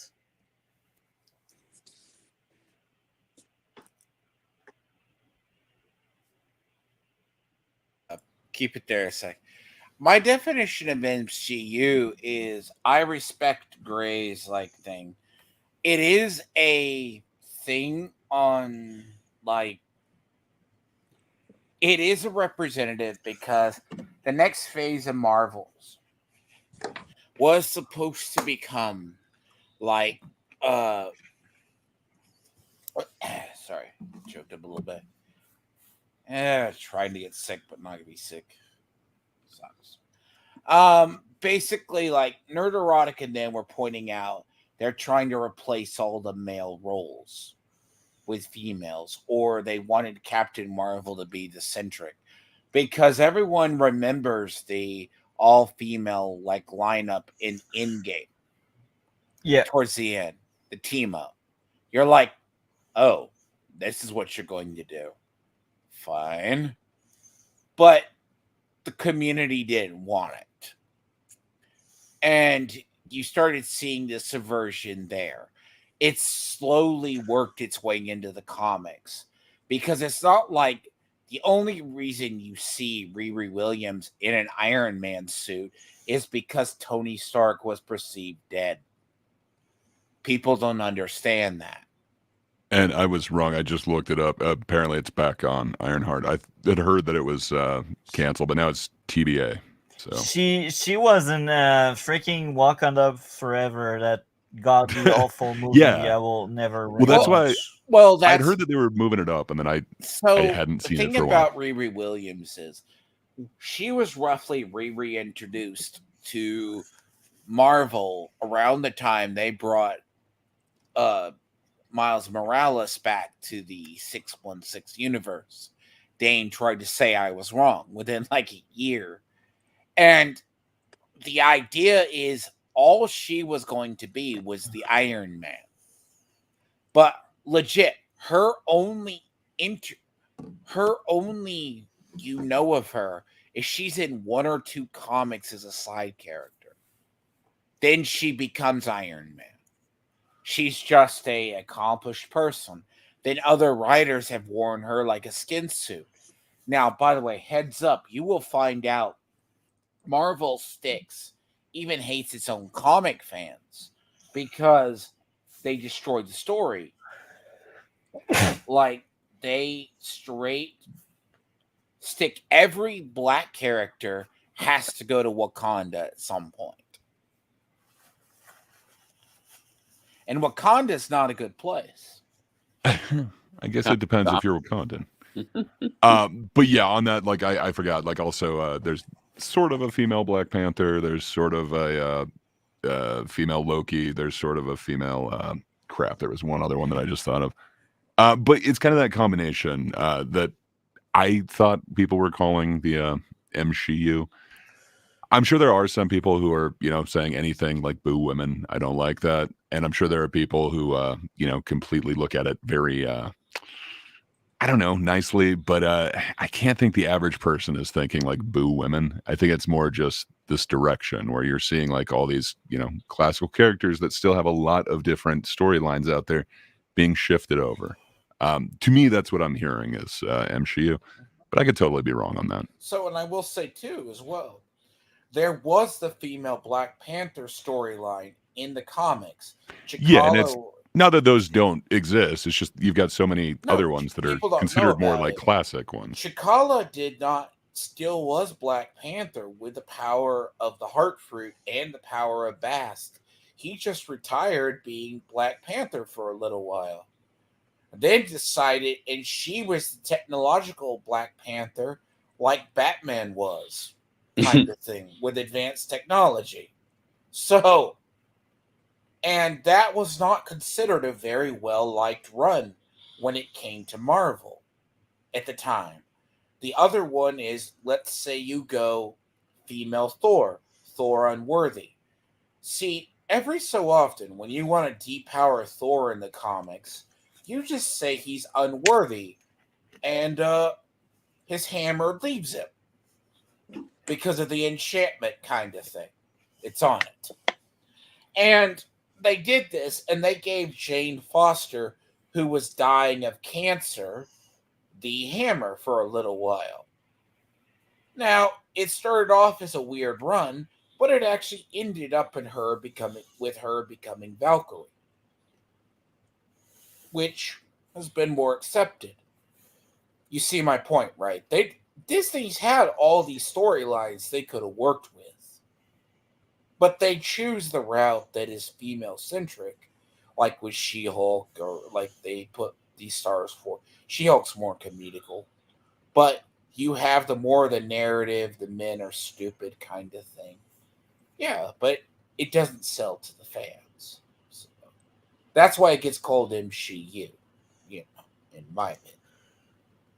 Well, it doesn't sell to fans. That's what people are saying, but like we don't have receipt for everything, but we do for the Marvel at least because it bombed, but we cannot say like Shield. We don't know the numbers of Shield. It got canceled, but maybe it got canceled because of bad reviews, or maybe it got canceled because they do cuts. First Captain Marvel did not have impressive numbers because the charm it did $1 billion. It did $1 billion. Yeah, that was just a fluke. There were also a lot of empty theaters too. So take that. It was a grift. So think of the idea, but then someone's go, what about Black Widow? Okay, here's the thing about Black Widow.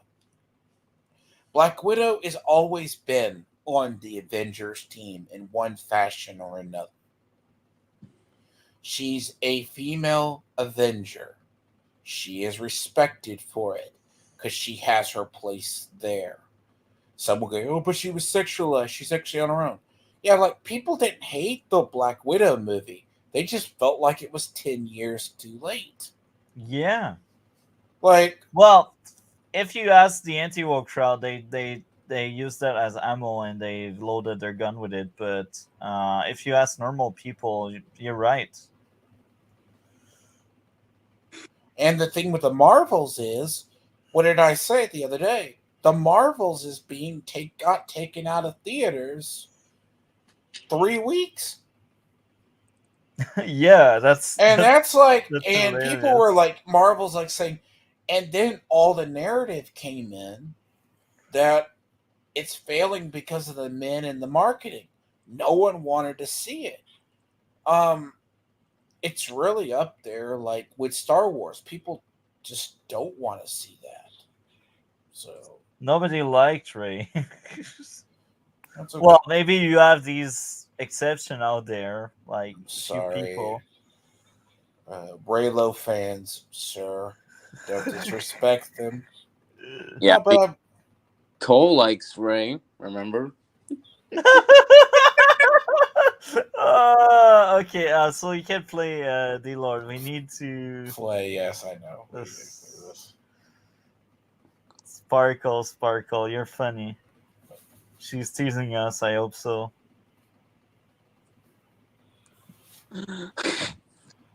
Is it working, D-Lord? No. Let me see. You put it all the way to the end. Wait, why? Weird. No, I didn't do anything. But you had your superior file system where you knew where your folders were. Great, you're amazing. Okay, I wonder if it actually... I can always re-upload it back or restore it. Thank you. Welcome back to the comments section. I'm Brett Cooper. So we talked about this, I checked, almost exactly a year ago. It's a year and some change, but in December of 2022, I made an episode about this very thing. A year later, we're back again with some updates, but we're going to talk about how the MCU has become the MSHU, as Nerdrotic has coined it. And we have that whole episode about it, and I will link it in the description below if you want some more context for why this is happening and how it started happening. But basically, this is something that is being done intentionally by Disney and by Marvel. Back in 2018, the president of Marvel came out and apologized for the fact that only 27% of Marvel superheroes were women. And he committed himself to a future where more than half of those superheroes would be women. And he has certainly tried to live up to that promise, but it has cost Marvel a lot. And not just financially, even though they definitely have taken some hits, but also in terms of their fandom and the reputation of Marvel and the brand. Because it seems like this is all they care about anymore, and audiences are fed up. And the perfect example of this is the absolute flop that was the new Marvel's movie. Episode about it, and I will link it in the description below the episode. So, bruh, your superior system is not that great. I lost my train of thought. But I'm wondering if any of you would like to add more to what was said. Yeah, I mean, I think I'm the perfect example because, I mean, I didn't even like a lot of the MCU even before this MCU started happening. Plus, my least favorite MCU film isn't even women related. But yeah. Which one is your least favorite MCU? Spider-Man No Way Home. Oh, interesting. I think that has to be the worst superhero movie of all time.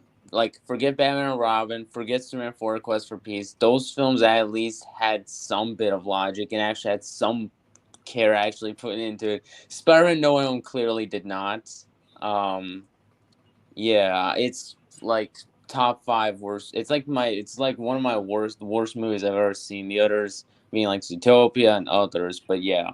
Now let's go back. I'm blanking. Which one did No Way Home have? That wasn't the multiple Spider-Man one, was it? that was multiple. And that was really, you're seeing that as the worst. That's one of the most popular as well. Yeah, I was like, I think that's like one of the only. That's the only. I'm forgetting his name. Tom Holland ones that I. That's actually one of the only movies that actually made money in this phase, and it was done by Sony. Yeah. But well, just wait for Madam Web. Oh, jeez. So just because Madam Web has the same writers as Morbius doesn't mean it's going to be bad. Okay, I mean, I was going to say, like, have you thought of Morbius? Like, do you consider that a tier above No Way Home? Yeah, I do consider Morbius a lot better. Wow. No. I mean, it is Morbin time. I can't wait to cover these two on the other podcast. That will be hilarious. Yeah. No. You put Morbius over No Way Home. We will just flame. But yeah, like he did say, God, I mean, that's horrible.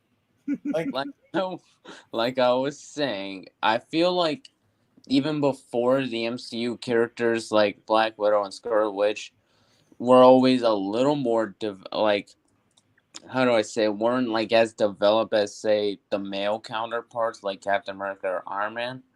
Like, I think a perfect example was Civil War, where they try to develop Scarlet Witch's character, but I think it just ends up failing when you realize the whole plot of the movie literally makes no sense, at least with the whole conflict, how it begins, and it's because it doesn't make sense. It did, bro. You just misunderstood the movie. I'm sorry, but it made sense. I mean, it's like... She's not a mutant or inhuman. You could technically... Okay. This was the weird line I had with some of the characters. You introduce Quicksilver, and Quicksilver's not a mutant, but in the Fox movies, like when they did like Days of Future Past, you could see what Quicksilver could do, right? Yeah. In the lore, they're kind of brother and sister. They are. They have said that she is not officially a mutant. She's was created by the what's the guy's name? Baron Wolfgang Strucker? No, High Evolutionary. Oh, High Evolutionary. So Magneto just raised her, which fine, but the movie introduces them as metahumans. if that makes sense. Yeah. So I can understand that. Black Widow is always seen as a female lead, and she's like a secret agent that works with S.H.I.E.L.D. You could actually make the same argument. They don't use Hawkeye's character good either, but he has some to do. They don't, and I think a lot of the complaint of the Hawkeye's daughter was like, finally we're getting a Hawkeye series. Oh wait, no, it's really like a bait and switch. You're learning. Now I can't even remember her name, Kate something. Kate. But yeah. So I don't know. I think that was also the criticism with that one. It wasn't like Jeremy Renner sucks. It was like, wait, we wanted Jeremy Renner, we wanted Scarlett Johansson, but instead we got what we got. Yeah. So to go back to like what Brett has been saying so far, I agree with a lot, but I can clearly see a bright leaning opinion. Like she's saying, like people are just not having it, and like it's the way she framed it. Like nobody wants that, and it's something that is really like recurring in that sphere. And I won't say it's a lie, but that's like a very common narrative, and what is kind of sad, I will say, is they are right on that, I think. But even if they were wrong, they would still push that idea there to say they won or whatever. Anyhow, I guess we can play the video because I really lost even though they my definitely have train taken of some hits, but also in terms of their fandom and the reputation of Marvel and the brand, because it seems like this is all they care about anymore, and audiences are fed up. And the perfect example of this is the absolute flop that was the new Marvels movie, which just came out this month, and we're going to talk about that today. Before we do, though, make sure that you like this video, subscribe to this channel if you've not already, and ring that notification bell so that you never miss a comment section or off. So I'm thinking a lot about like the Marvels and how you frame it from a right-leaning perspective is like, oh, it's a win for us because that movie bombed and we were right. And on the left-leaning side is it's a win because we had women on the forefront. But if you really look at numbers and you're like one of these investor, you're like, oh, this sucks. Like we lost money there. So they kind of got the win there, the right-leaning people. So anyone has thought on that, on what I just said? So let me just push back a little bit because I'm familiar with the comics, right? At least up until certain period, and I just check in and out of it if there's an interesting storyline. So when they did the Captain Marvel movie, it prolonged her book a little while. But there is a narrative inside DC and Marvel on female-led books. So, question, why would you guys think Harley Quinn is only now featured in miniseries? In Marvel Comics, in DC Comics, sorry. I guess it's because she's not as big as Joker, or she's not as big as I don't know, Catwoman or Wonder Woman. That's my guess. I mean, anyone would like to add more? Oh, DC, go ahead.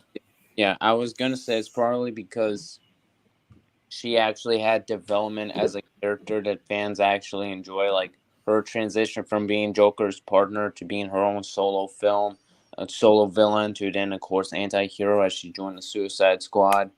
I thought it was something like that. Great. The normie, do you want to try to take a shot? No, I'm good. Okay, so she originally came from the comic show They did Batman and Robin, or the animated series, right? The animated series. It was and then she basically was successful. Now, they've tried her in her own books to go 8 months. They don't sell well. She is now only featured in miniseries now because they don't stick her on anything else otherwise, because it's just no reason. They don't believe sales are strong enough to go beyond 3s, maybe 4. Because now Captain Marvel is a prime example. You think, okay, MCU film or DC film. What can I go read the comics?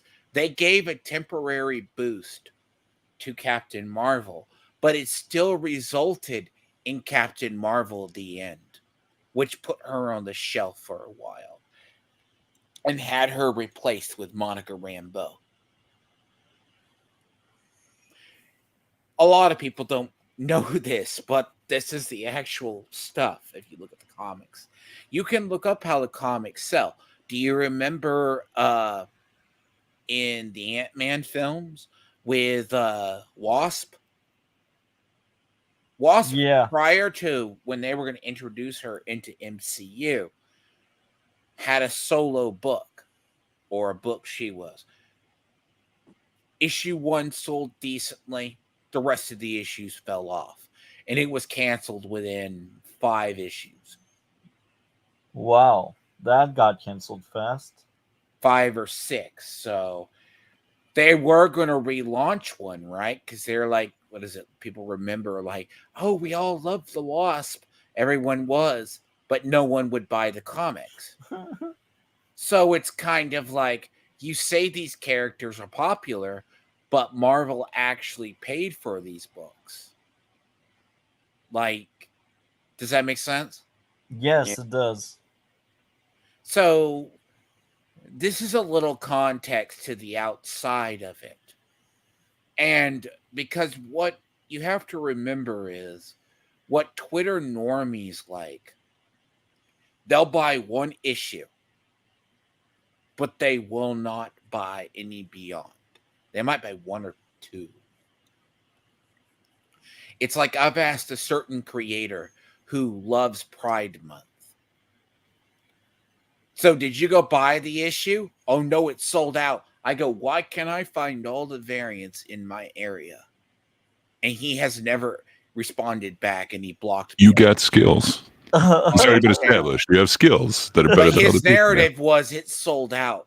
And I asked my local comic book shop, and several of them, and they still had copies of it and the variants. Wow. So what's the narrative? Yeah. That's unique. Anyhow, are we adding more, or we are playing right now? Yeah. Okay. The clock episode. So Marvel had high hopes for this new Brie Larson movie, but it tanked. Like, tanked. Oh, on a preference on this film. It was redesigned almost 3 times because it was supposed to be her solo film. Then they added 2 other characters. Tanked. The worst tank that there ever was, basically.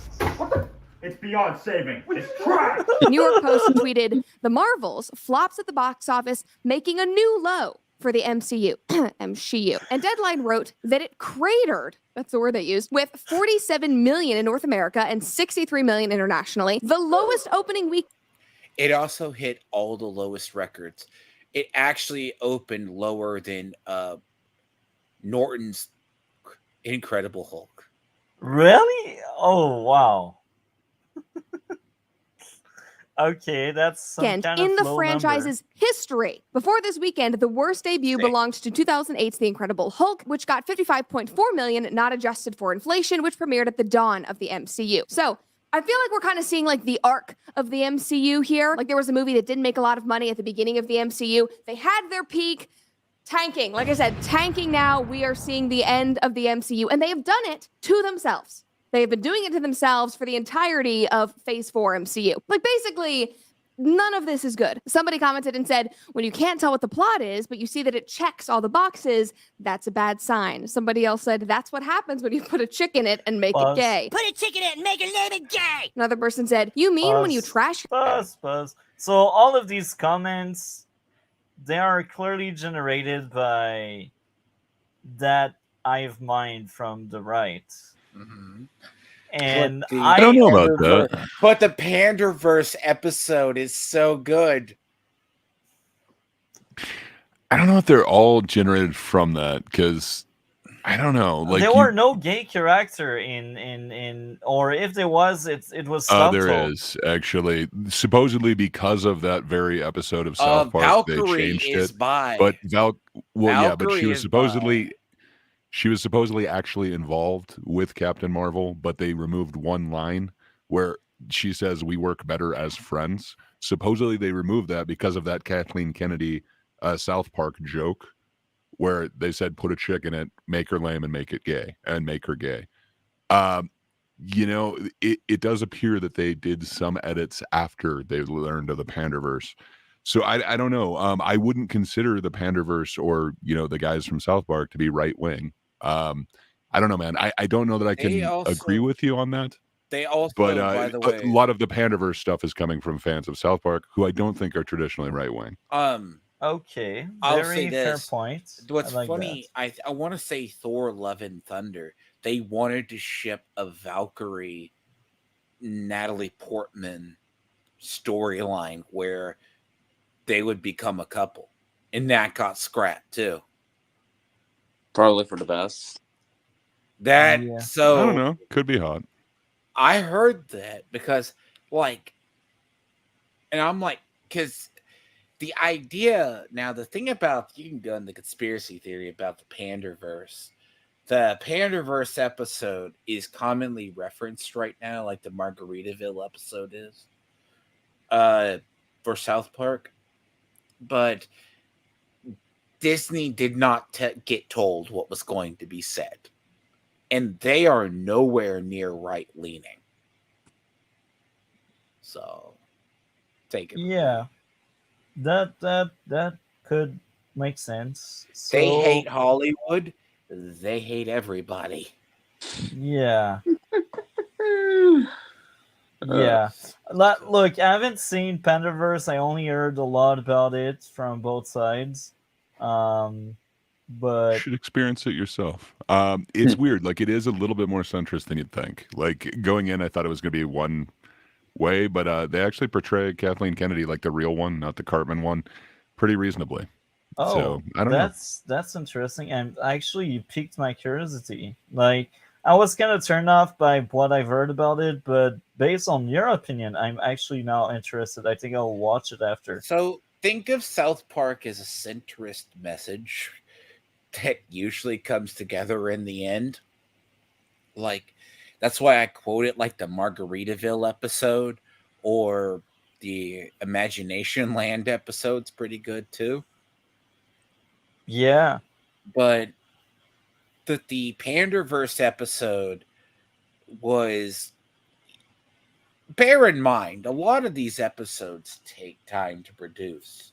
It's not like, oh, they hear a theme and they come out with it. This has been stewing for almost a year. I'm not surprised. I've seen like season 1 and 2 of South Park, and I've seen bits of episodes here and there. I'm kind of familiar with the show. Long since evolved from seasons 1 and 2. Like, that is really, in many ways, crude. But it is a far cry from where it was. So I'd be interested to hear your opinion if you do end up watching that Panderverse episode. Yeah, because you got to understand, South Park is also known for, they take a theme or an idea, and they wind up being right about it. Yeah, because Simpsons, like you've heard the line, Simpsons predicts everything. South Park predicts everything.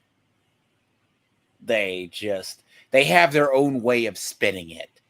And just so if you ever wonder that they don't hate everybody, go look at how they portray Hollywood in Mecha Barbara Streisand. Yeah. So they are very centrist. So using the line from put a chick in it and Make it gay. That's like, you forgot about making her lame first. like the idea is that line is being used to slam Disney. That supposedly hit them like a truck. So, and this is on the back of, remember, we didn't hear anything on the Marvels. It was radio silence. So, I'll continue if you guys. Yeah. Look right there. Yes. Yeah, we can play now. Your fan base for years, install activists as creatives, and then double down and triple and quadruple down on your mistakes that something like this could happen? Why? Oh my God. It's like, have you not learned? You've been watching this happen for a few years now. You haven't rectified the situation at all. You are just digging your heels in even more, which is what they always do. Now, people immediately try to rationalize. I'd say they used to do that a lot, but I disagree. This is what they always do, because I've seen a few change. The biggest change I've seen was Daredevil Born Again, when they basically fired everyone involved and they decided to start from scratch. Yes. So I think this lacks a bit of nuance. Maybe she doesn't know because she's really on that sphere of the internet, or maybe she does know and she just disregard that. I do think for like at least the last 2 years, maybe 3 years, if we push it, they were not really like listening to anybody. They were just doing diversity. But I think they kind of learned the lesson, I think. And this is why we get to see like She-Hulk getting canceled, because I think they realized She-Hulk the first season was a mistake. And they're like, we won't repeat that mistake again. And now we will just push good content. So yeah, I think this is the lack of nuance the right may have. So let me touch on that a little bit. Now, the thing about it is, right? So you remember when David Zaslav took over WB?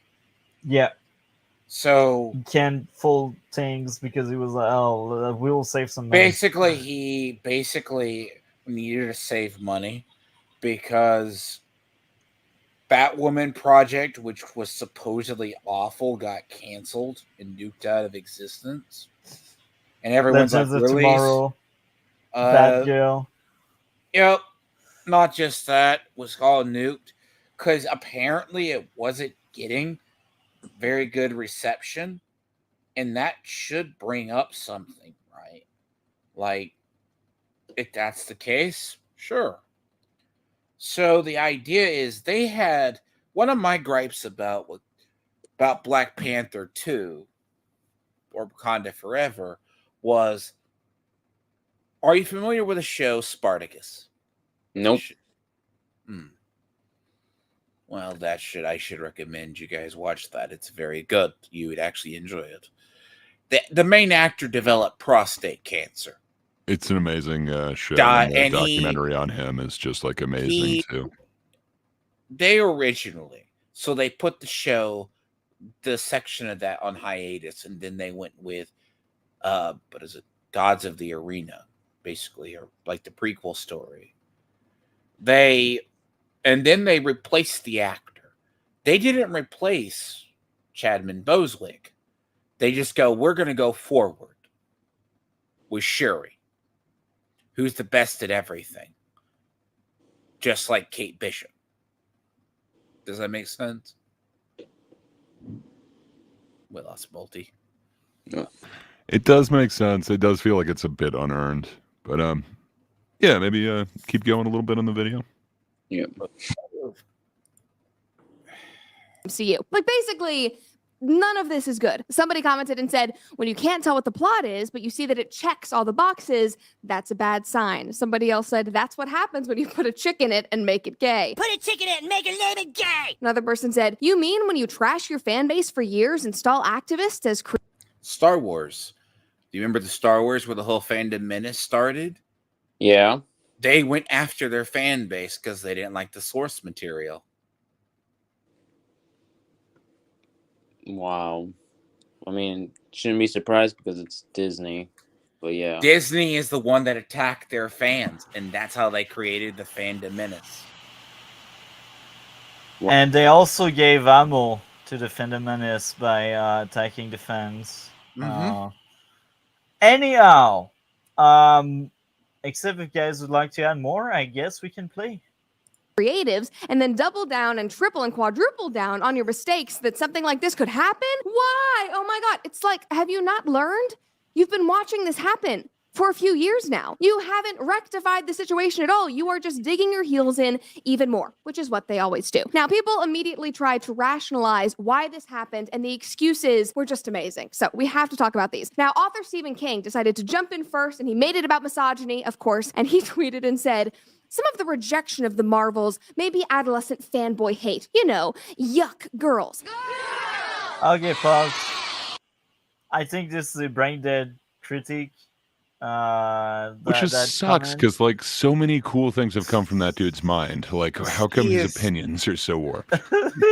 His opinions are so warped. He reminds me of the guy. I'm gonna blank it. It's the guy who was reading Rainbow and Geordie LaForge.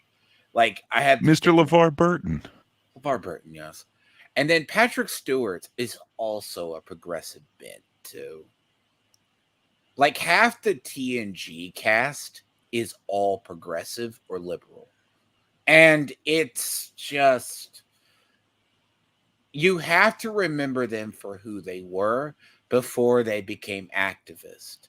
But Stephen King has not recovered from his TDS, and he's been broken ever since. So the idea of TDS is a thing and actually broke people's brain. Yeah, but he had whacked opinions before Trump was even a thing. Like, I don't know, man. Like, I understand what you're saying, but it goes back further than that. Like, he actually had a really major car wreck and had major head injuries. But his weird takes predated that. So I don't know if you could, put it to one specific thing. If you remember, he used to be an alcoholic, and then like the most, random, I don't know what you'd call it. Scenes just kind of get added to some of his books at some point. Like he's always had weird things that just the not safe for work scene in It. It's only in the book. He's got a few of those, and it's a couple from that era of. No one brings those up though. So anyhow, I thought that was a stupid take. Like as a witness of that, we were 5 or 6 talking about the Marvels when it came out, and I was the most positive one, and I didn't. But I'm pretty sure your critique of it was ew women, right? Like it was gross. Sure, if you want to parody it, sure. That was it, man. So anyhow, go back and watch Red Bull Pod. I can't remember which number, but whatever the number we had with the Marvels, and like you will see that nobody on the panel was like F woman. Like that was just a bad movie, and it's coming from me that I liked it. That's a bad movie I liked. So, I want you to know. Now, I know Gray probably knows this. I'm going to ask both of you. What movie does this come from? Yeah, the Costa. What movie does this come? DC, do you want to take a stab? I see nothing. Don't see it. I don't see anything. I mean, technically it's not a movie, right? Wasn't this the show? No, this was a movie. Those aren't the actors from the... Is that the movie? Yes. Okay. That one kid doesn't look the same. Little Rascals. I know the... Little Rascals. I will go further in my defense for the Marvels. I would rather rewatch the Marvels than any of the Godfather movies. Yeah, now you're just crazy. No, like no, not at all. You're actually gonna have to make me watch the 2016 Ghostbusters for the first time, and I've never wanted to watch that. You are horrible, and get me PTSD. But I'm honest, I don't think we can like, mock anyone's takes if Multi is saying literally the Marvels is preferable to watch over the Godfather 1 and 2. Bro, like I said it. I didn't like these even movies. Then. I mean, that would be like saying, I think anything that I can use as an analogy will be unfriendly to terms of service. So, all right, I'll move on. Like The Godfather, I think all of the three Godfather are better movies than the Marvels, but I like the Marvels more. But there was no character development. I can't name a character or scenes. No, I don't care. Miss Marvel learns how to jump rope, man. The double Dutch scene, that's character development. There is no traumatizing when the cats devour the people to get them off the space station. Okay. Sorry. I have the best take. Stop lying. Let's move on. And this is so ironic, guys, because immediately before tweeting this, he said, yeah, I'm not really a fan of Marvel and I wouldn't go see that movie anyway. And then he tweeted this. So earlier you asked what's a grifter? I think this guy comes to mind right now. Like, I don't care about Marvel, but I will still talk about it. I don't know that he's a grifter, though. Like, I think he really believes it. But, again, this is a dude who, like, used to do drugs and alcohol really heavily. He's had a couple of head injuries. I don't know that he's the one that we should go to. Like, oh, sage of old, please tell me what we should do as a society. He writes some really disturbing novels that are really amazing. It's an interesting I recommend place we find ourselves in. I recommend the series, the Dark Tower series. You should read that. So good. He is on another planet, I'm telling you. You can play now. Saying that it was fanboys that didn't want to go see chicks in a Marvel movie. Like, dude, look in the mirror. You just said you're not even a fan of Marvel. That you didn't. If you want to support girl power so bad, go see the damn movie. And everybody in his comments was like, yes, Steven, you didn't even go see it anyway. Nobody wants to go see it. Anyway, I digress. This quickly became the go-to, blaming it on misogyny. It failed because of men. The terrible men in the MCU fandom that obviously must hate women. One person tweeted, So pedophiles. Like, I said it. Like, it's not misogyny that made that movie fail. It's like, I think like a very small faction of the failure may be related to like the pushback against woke, but that's a very small number in comparison of like all of the other reasons. Like, that's not a good movie. That's like a valid reason. And even if you try to go out of your way to defend this movie, you cannot say, oh, it's a masterpiece. I just don't see someone really believing it's a masterpiece. I can see someone... Well, you said it was more enjoyable than Godfather Part 1 and 2, which both appear on like almost everyone's top 10 list. So by default, you have called it a masterpiece. Not really. I said I don't know. It's a bad movie that I enjoyed. And I will repeat myself again. I know it's a bad movie, but I enjoyed it. It's the same like Godfather. I know it's a good movie. I did not enjoy that good movie. That's the big nuance. Like, but yeah, I think there's a lot of factors there. I also think the strike didn't help because they could not promote the movie as much as other movies, and other movies suffered from the strike. Like Dead Reckoning Part 1, a Tom Cruise movie that underperformed. I think it even bombed. I'm not quite sure about the bombing thing. Like, maybe someone should double check, but like Dead Reckoning was in theater and it didn't perform as good as they expected. And I think this goes back to the strike. So there's a lot of factors. People are also getting tired of seeing like the same formula. Like people didn't really necessarily like Captain Marvel 1, and they were like, oh, Brie is back. So there's so many factors than just like, oh, we hate women. No, we don't hate women. We just don't like bad movies. I did like bad movies, but majority of people don't like bad movies. Anyhow, anything else to be added before we play? No. No, and besides, Just let's go. okay, go on. Oh, sorry, man. Did not mean to talk over you, DC. I was just trying to looking for the Dead Reckoning box office bomb, and I'm seeing some, but I think it's just due to marketing and COVID at best. That's why I'm looking at a Reddit post. But yeah, you can go on.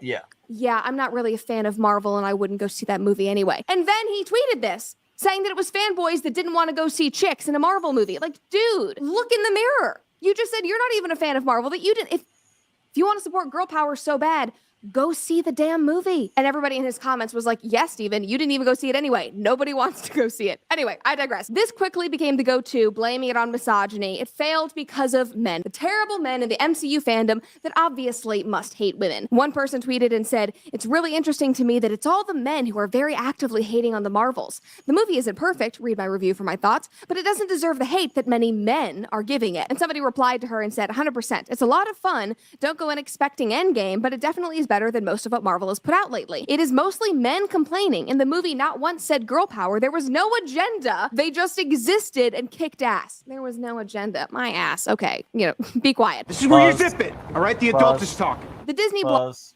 So, okay, she's saying there was no agenda. It's What? like Oh, Brett reaction was like, yeah, I think there's an agenda, but I will ask the panel, were you able to see an agenda in that movie, Gray? Yeah, very Yeah. easy. Very easy. Sorry, you go first, DC, please. I just went. I said I was able to see it. So What was Yeah. the agenda you had seen before we let Gray talk? I was able to see that they were just supporting, girl power and women better than men, even though they're technically there's no difference between men and women. Let's be brutally honest. So you can have a woman that's better than men. That doesn't change. That's the same meaning as a man is better than a woman. Let's be honest. So that's why. That's why, because I mean they had Captain Marvel, Miss Marvel, and Monica I don't know. Rambo. Rainbow. I don't know. Rambo. But you had 3 female main leads, and automatically you knew it was meant to be on the all women is better nonsense. But yeah, that was the thing. I was also, so it wasn't really like anything. It was just that. But yeah, now Bray, which I did. Before we ask Dre, I have a leading question to DC. So DC, I think I already know the answer, but I will still ask for the viewer mainly. Are you into like Nerdrotic, Drinker, and the others? Like, do you even know what I'm talking about right now? Fandom Menace and that kind of stuff. Are you into their content? Are you watching their content? No. And when you said drinker, are you talking like critical drinker? Yeah. Yeah, I'm not into his content. I mean, I do just occasionally, just search for him just because I just like seeing when he posts this Indiana Jones the Destiny video where it's like Indiana Jones destined to flop, and you just see Indiana Jones's face, and he's like, no, like that's that's the only that's the only time. Go on. You're familiar with their content, but you don't actively like seek for them. You don't actively like subscribe and then follow each single piece of media they put out, right? Yeah, I try to ignore them. Okay, so the thought process you had behind the agenda is coming from you and not necessarily them. So this was most likely what I wanted to hint at. So now I will ask Dre, was there an agenda with that movie? I do see an agenda. I'm not sure that I see the same one that DC is talking about. I can definitely understand like where somebody would come to that opinion, or how you could come to that conclusion. But I think the agenda was more to push this by the wayside, like get rid of it, get it out of the theaters quick, and just kind of forget about it. We need to move on to the next thing. We need to get X-Men into the MCU. I think that's kind of the agenda that I got with this. From what I understand, they made the director cut it down at least 2 different times. She presented her cut of it. They said, no, you got to lop out 40 minutes. Then they made her cut it back down to, I think, 88 minutes even after that. So I don't know. It doesn't seem like they had a whole lot of pride in this one, or were backing it with like all of their huge teams. Even the marketing of this, they basically had a bunch of like cats in a cat adoption thing, but they hadn't really made it clear what the cats tie into the movie was. So it just seemed like odd advertising to a lot of people. Self-ties. And yeah, there were like 2 different types of like cat adoptions that they did as like an advertisement for this movie. And then from what all the rumors are going, apparently like that tacked on ending, the spoiler or whatever you want to call it, after credit scenes, post credit scene. Thank you. That's the actual term. That was not, it was an afterthought. It was actually a reshoot, and it was done very quickly to kind of tie in. From what I understand, they had another one that they were trying to tie in and then realized that's not going to work. Let's just go with the X-Men. So I don't know. It's interesting. I think there was an agenda afoot, but I don't know that it's necessarily like, powerful women. It's like these are characters that exist. I just see it as the agenda is get rid of this as quickly as possible. Okay, and I see both of your points to DC and Gray, and I will be honest here. I won't follow the trend. I won't like be exactly on the same page as any of you, even if I understand where you are both coming from. When it came to me, I didn't see any agenda, and I was just enjoying my time. Maybe if I dig deeper on a second watch, maybe I will realize stuff I didn't on my first watch. But usually when I see agenda, I see it on the first watch. And I will bring a recent example we covered on the podcast, but Cole would relate more than Gray and D-Lord and DC because only Cole and I had seen it. I will actually add more context so all of you understand. So we covered Cloak and Dagger. So the first season was bad. The second season was worst. And that season did indeed push some kind of agenda, and it wasn't subtle at all. Like every single man in the second season was either a villain or a horrendous person. Like the only guy that was like a good guy, that was like the second lead, and even there he did some sketchy things in that season, and he wasn't always all good.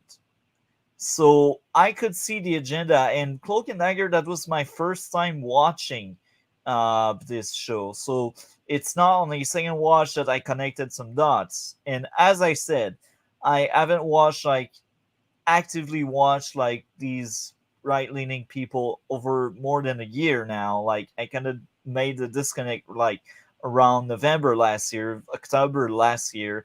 So I came into Cloak and Dagger second season and I could see some kind of agenda there. So when it came to the Marvels, I haven't seen any agenda. So yeah, that's just my experience. What about you, D Lord? Was there any agenda on that movie, D Lord? I will probably shock people, but I will probably say that there is a difference. Like I could see potentially a agenda there in a way, because I think that film was a victim of like rampant reshoots or constant script changes. Very much like I don't know if you two or Gray might be familiar with the Dark Phoenix, which I've heard about it. That thing was reshot so many times, like, and then the final product that came out just didn't appear to be a good product. And you see the evidence, like the Marvels was probably really a cursed project. They should have probably canned because, to be fair, Brie Larson had been almost taken out of everything of stuff. Like, she's supposed to be in the High Republic series, like Dave Filoni. But, as we know, that series is not, they have not seen heads or tails of that series. So, take it for what it's worth. I think it had an agenda. I think it was trying to be that vision of what they wished it to be. And it just didn't turn out so well. So. Yeah. Okay, so most of the panel agree on that except me. So that's interesting. That goes back to I'm glad we are not an echo chamber. Anyhow, I guess you can... Reminder of the line. Now, I will say the line they used in the trailer, it's really devious marketing. I don't know if I buy the Beastie Boys song that I'll make you smile as a joke to Brie Larson, because they say Brie Larson can't be emotional. Yeah. Also, just letting you guys know, I'm gonna have to leave early. My phone battery's at 20%, and I don't think it can go on for me longer. So, for being a little... care. Oh, that's fine. That's fine. Like, thank so you for saying. Yeah. It's always awesome talking to you. Yeah. What's going on your channel, bro? Not much. Like I said before, and I was actually gonna say, Gray, I have some very good news. Very good news for you, man. Nice. That is, you've been officially confirmed to show up in my show. Okay. I like when I get booked. Yep. I already cast your character, so you don't have to worry about it. You're gonna probably find out when I reveal it. But yeah, just know I'm gonna give you one hint. It's a Marvel character, completely Marvel, but it's also a hybrid of two Marvel characters. That should be enough hints for you, buddy. Okay. Yeah. Okay. I think I got it. Yeah. So you're great, DC. Have a great day. Take care, and we will talk later. Yep. Bye. Guessing Mr. Incredible and the Human Torch. Incredible Torch. Incredible Torch. I like that one. Anyhow, I think we can play now. Blog called Inside the Magic also jumped on this, and they wrote, female superheroes are typically placed under much closer scrutiny than their male counterparts. The fandom's sexist treatment of Captain Marvel and Brie Larson, and now Kamala Khan and Imani Vellani, is the biggest proof of the fact. What's heartening, however, is that there's an equally voracious part of the... So, what are your thoughts on that statement? Starting with Gray. I don't know. I'm not sure. Sorry, I didn't think the bird was going to scream right as I unmuted. I don't necessarily know that it was sexist treatment of even Brie Larson. I think some people definitely were over the line, but I don't know. Like, I criticized the Captain Marvel film mainly for the acting, and it's just like the way that the writing was propping up this person doing harm to essentially somebody who tried to hit on her, and that's it. Like somebody getting like a very horrible punishment for almost nothing. I don't know. I think that was like the main criticism, and then also, like she wasn't emoting, but I guess she did think she was an alien. So I don't know. Perhaps her acting choices fit the character. Just the writing for me was not where it's at. But I have heard nothing but love for Kamala Khan, Imani Vellani. I've heard nothing but good things about her acting. Like, everybody has said that she is the heart of this film. Yeah. Everything sucks about this except for Miss Marvel. I don't know. Maybe I'm missing it and I haven't seen the racist treatment of her. But I've heard nothing but praise for her. Just everybody's hating every other aspect of the film. But maybe I'm wrong. So I will have a slightly different take. I can see where that person is coming from, and there's a bit of truth there. But what bothers me is that statement makes it look like women are victims while men aren't. And again, society is weird because we always look at men's and women's different ways depending on what's going on. If it's a movie, yes, it's true. Like we are harsher on women, but when it comes to reality and real life, it's the reverse. We are harsher on men. Uh, so maybe that's just my experience, but I can see where that person is coming from. But again, what I disagree with is it's based on sexism and that kind of stuff. This I disagree. Um, because let's be honest, this movie wasn't great. Like even if you take the characters apart, Even the if you movie, prefer to watch it over Godfather Part 1 and 2. yeah, I said it like it's a bad movie I liked. Godfather is a good movie I disliked. All right, man. It's I guess I just don't understand. I guess I I like will good stand things, so behind it. it's odd. It's I will give another example. I thought Blue Beetle was a movie I enjoyed through the roof, but I don't think it's a good movie. And again, I would rather rewatch Blue Beetle over Godfather. I just like I said it many times. Godfather, the trilogy are good movies, but I just Not the didn't like trilogy. these three. The first two are good movies. But I just didn't enjoy it. Like I can see the value. I can see why people are into that. I'm not. And this is how it goes. And this is why I would rather rewatch the Marvels over the Godfather because at least I found enjoyment watching the Marvels.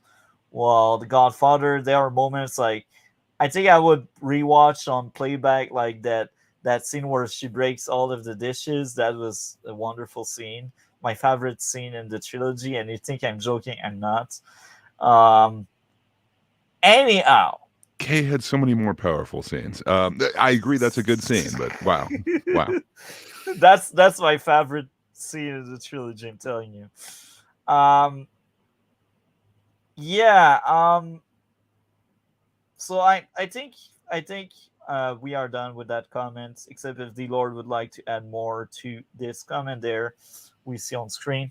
No, I will say because if you take these characters by themselves, the current Captain Marvel has issues, and I will have to go into that on a comic stream to be more of a rant on certain characters. Kamala Khan is, for all the Kamala Khan fans, they go, "We love her." Buy her comics; she won't be killed off as much. But people don't get that, do they? Like, there's a whole story to her. Like, she's been misused.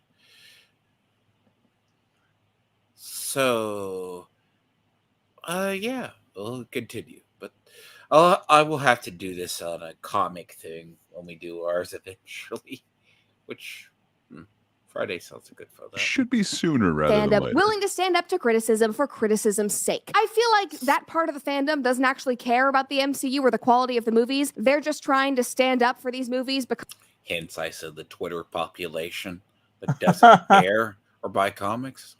Because there's chicks in them and because they're feminists. That's the only reason they're standing up for them. Now, another person responded to one of these man haters and said, women are the majority of the population. Then this should do record numbers.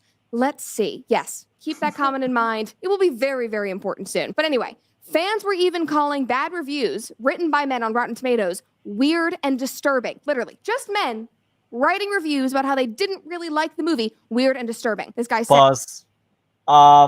You know, you will never act that way if that was a woman. Never. And this goes back to what I said about, yes, in movies we view women a way, and in society we view men another way. Because now we are very judgmental toward men just because they have opinion.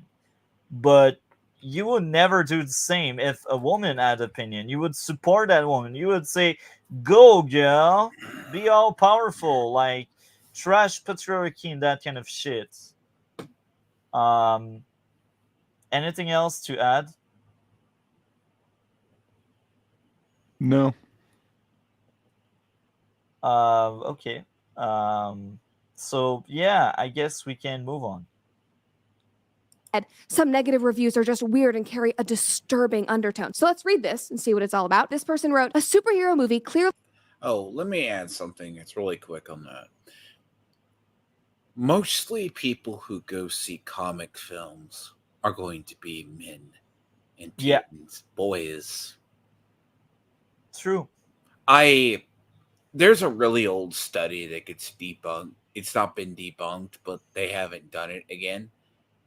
Like, gaming industry has been doing this. They think it shows what games the sexes play. So when they say, oh, we're going to shove a female character, girls play Call of Duty, don't you know? No. It's a sausage fest. Just because you're one of those few, like, 5% of players that are female and play Call of Duty. Yeah, that's something you should look into. I might have to send that to you. Because, I'm not surprised. Because it goes by game breakdown. Like, Destiny and WoW are like weird things, or like take Final Fantasy Online. But it's like, yeah, it's almost like most of your fan base is mostly 60% male. Yeah. It's normal. I think people gravitate more towards certain things. That's why romantic comedy, like, yes, there are men that watch that, but like the target main audience is women. Shows like Grey's Anatomy, like, men are into that sometimes, but it's more a female audience that is seeking for Grey's Anatomy. Yes, that was marketed towards there. You could say, maybe, I don't know if you ever saw the show ER in Canada. I didn't. You guys don't even have Clooney up there? Nope. But the show is like, some shows, like, I think CW is like, you got to look at how it's marketed. But then it's, as I said before, I'm not saying female nerds don't exist. I just think people blow their proportions out. Yeah. And yes, I agree. There's a whole discussion we could have on when you make a product, and it might be good for future, what is your targeted demo? Because this happens in all sorts of games, and it's been ruining gaming, movies. Think of it this way. If only 10 to 15% of people who use Twitter respond, that only represents 10% of the population. Should that become a norm? Yeah, and I will also say this, like, I had exes, and some of them were into gaming and others were not. And even in that small portion of female gamers, both of them were not necessarily into the same kind of games as me. That's something you should really consider, is like, woman gamer, like, what do they like? They like The Sims. They like these virtual match 3 games. They like Minecraft. They like building stuff. They like the non-violent things. And of course, there's that Call of Duty lobby where you will have one woman or two women playing, and they will be like you said before. They're just like the men. Yeah, it's like a man playing Sim. It does exist. I like one of my coworker is into The Sims, but like isn't the minority, and it's okay. Like, it's okay as long as you're not judgmental, as long as you don't trash someone for liking something else. Anyhow, I think we can move on, except if you guys would like to add more. Good. By the way, a lot of these reviews, my favorite people are the men. Before we move on, I love the idea of the male feminist. they Yeah. judge other men like, yeah, but I want to be that way. But there's a whole theory to male feminism. They're some of the most abusive people. Yeah, because they some of them, I specify some of them many times, use that to charm the person, to have the person have their guard down. Yep. Made and produced by people who have never read a Marvel comic book but read Archie instead. It feels like it was made for teen girls and not for actual comic book fans. Ooh. How is that disturbing? That is a valid criticism, and honestly, Can I cue the writers? They either can't do the base level research, and like She-Hulk, right? As I said, feels like Ally McBeal met Sex in the City. Yeah, and I will add more, like as a writer, right? Like one of the part of a novel I'm currently making, it's a sci-fi flick, and on that sci-fi flick, one of actually two of my character, they are martial artists, because I wanted to properly uh, and to make it like make sense that they would defend themselves in case they go into a fist fight and that kind of stuff. And as I was writing some of the martial art scenes on my book, I was watching different videos about that to make sure like it makes sense. I did basic research on the topic, and on the sequel of that novel that I plan on making, it will be very political driven, and I will do some research about true politics to make sure my sci-fi is not that far away from reality. I think it's something a lot of artists should do. If they have a court drama TV show, they should look at how court is done and how lawyer argue, and they should ask question to lawyer and that kind of stuff. If you're doing a cop show, and I will bring a great example of a show I'm currently working on translating for you guys that don't speak French, and this is a masterpiece. This is basically a cop drama, but the focus is not necessarily on the cops doing cop stuff. It's on their personal lives. It's similar to The Wire, but I'd say it's much better because the focus is really on the characters and their journey. And this is a French Canadian, like Quebecer, like Are from they where I mounted live. police? No, they were like, Okay. it's a very grounded drama, and most of it was shot in Montreal. So like this is cops from Montreal in the story. It sounds and, like it's very Okay. blue bloody. and Grounded police, though, not mounted. Okay. I think I remember some of them being mounted in Blue Bloods.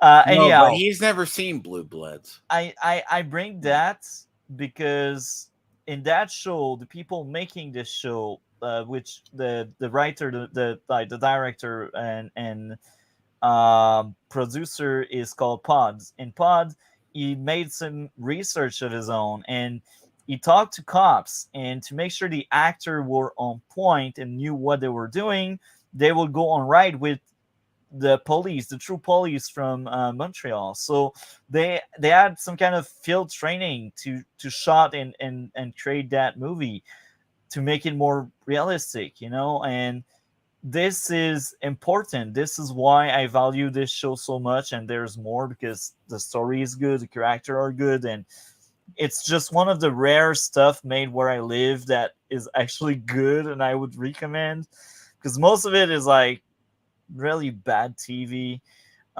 We don't really have the money to make good TV, and even when we do, like, it feels like waste. Anyhow, that was the tangent. Come on, man. Some of the best TV comes from Canada and is extremely low budget. I don't know. Trailer Park Boys, like, they can't have like much of a budget on that thing. It's awesome. But you say like low budget, like you speak about Canada, but I was speaking about Quebec, and the budget. Fair are enough. Worse. I think that's Newfoundland, or so. I mean, like it's Newfies. It's kind of close. I will give you a good idea. Like us here in Quebec, what strives the most is drama. All we have is drama, and like we always have the same kind of actors always, and sometimes we have like unknown actors because they are cheaper, but it's always the same people. There's a lot of nepotism. So yeah. I guess we can play the video now.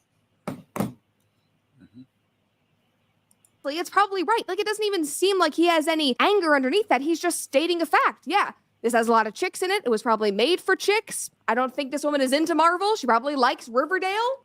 That's not disturbing. It's disturbing that he doesn't like it. Like, That's another CW TV show you need to review. The Great Riverdale. Technically, it's still a comics one. You're right. It wouldn't. I don't think it's either Marvel or DC, but I can't remember what their comic label was. Archie Comics. Oh yeah, it was just Archie Comics. That's right. Yeah, I think we will. I think we will eventually cover that one day. There's so many stuff we got to cover before that. But well, I mean, you get both versions of Sabrina as well. Anyhow, I think we can genuinely don't understand what that person was trying to insinuate by saying that it was weird and had disturbing, dark undertones. It's just ridiculous. Like, somebody not liking a piece of art that you like is not an attack on you or what you stand for. It's certainly not disturbing. You're just brainwashed and you should go touch some grass. Maybe even take an hour for the sauna with Bon Charge. Now, the holidays are here, and if you are looking for the perfect gift for somebody you love, or even something nice for yourself, you need to check out... Such an amazing, transition there. I didn't even know it was going into that. Look, it's fine. YouTubers have to pay the bill. It is fine. So that's what I'm wondering. Like, okay, so if she doesn't actually believe in Bon Charge, is she a grifter for pushing this forward? I don't know. I would argue no, that you know that this is an advertisement. You don't know. Clearly displaying it on there. Yeah. But I don't know. If she didn't actually believe in it and she doesn't tell you that it's an ad, she just starts like talking up some product. That seems like a grifter move. Yeah. I don't know. I like your point of view. Look, it's just like everyone who promotes Raid Shadow Legends is totally fine. Yeah. But she is entertaining. That's why she's that often on that playlist. She's the female Tim Ben Shapiro. A female. Yes. Or BMO said it earlier. Ben Shapiro.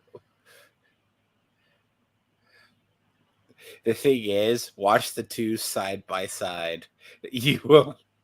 It looks like Ben Shapiro's a trap. So, like, maybe I won't like him as much because he's a guy and I'm not into guy. Maybe that's the thing.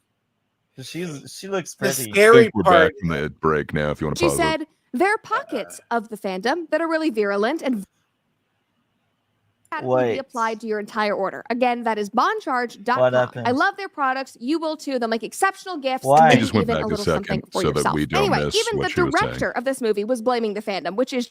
Can I say and she said seamless transition is amazing. Okay, so I see that comment. Okay. So they do exist, right? But I feel like they always blame it all on them. And I don't consider myself any of these terms. And I don't think Gray considers himself any of these terms. And well, I don't think... we're not the arbiters of it, though. It's something that somebody else applies to you. Generally, most people don't apply these to themselves. They're kind of more attacks or strategic labels that others apply to you. Yeah. And D-Lord, what about you? Do you clearly apply this to yourself? I will say that I believe this is usually really, really bad, right? Yeah. Like, I say, look, every fandom has bigots in it, okay? Even leftists sometimes are bigots themselves, and they every fandom has these giant monsters that live in the corners. Yes, you can go. Like, I don't hide the fact I grew up playing Magic and other card games. Yes, there is weird guys that they're very strange, that are like antisocial. They don't like other people. I've been in shops with them.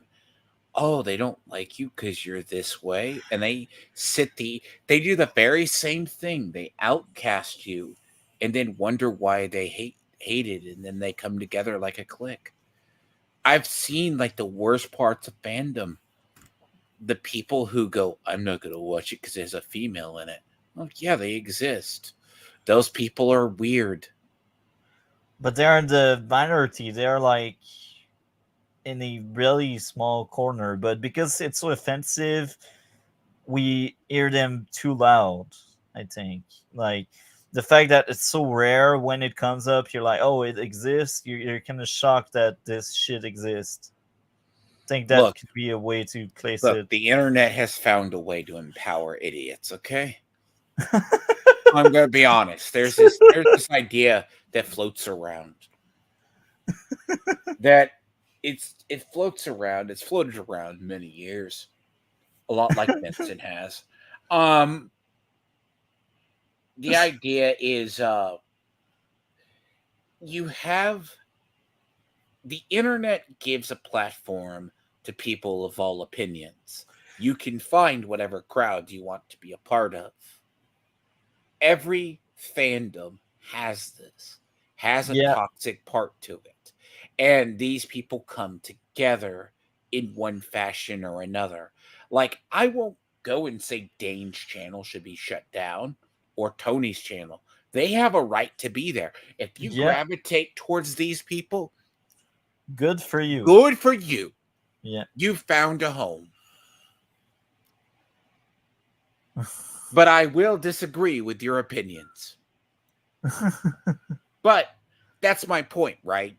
Twitter has this weird way of, before with the blue check marks, like once in a blue moon, I would run into another Twitterite.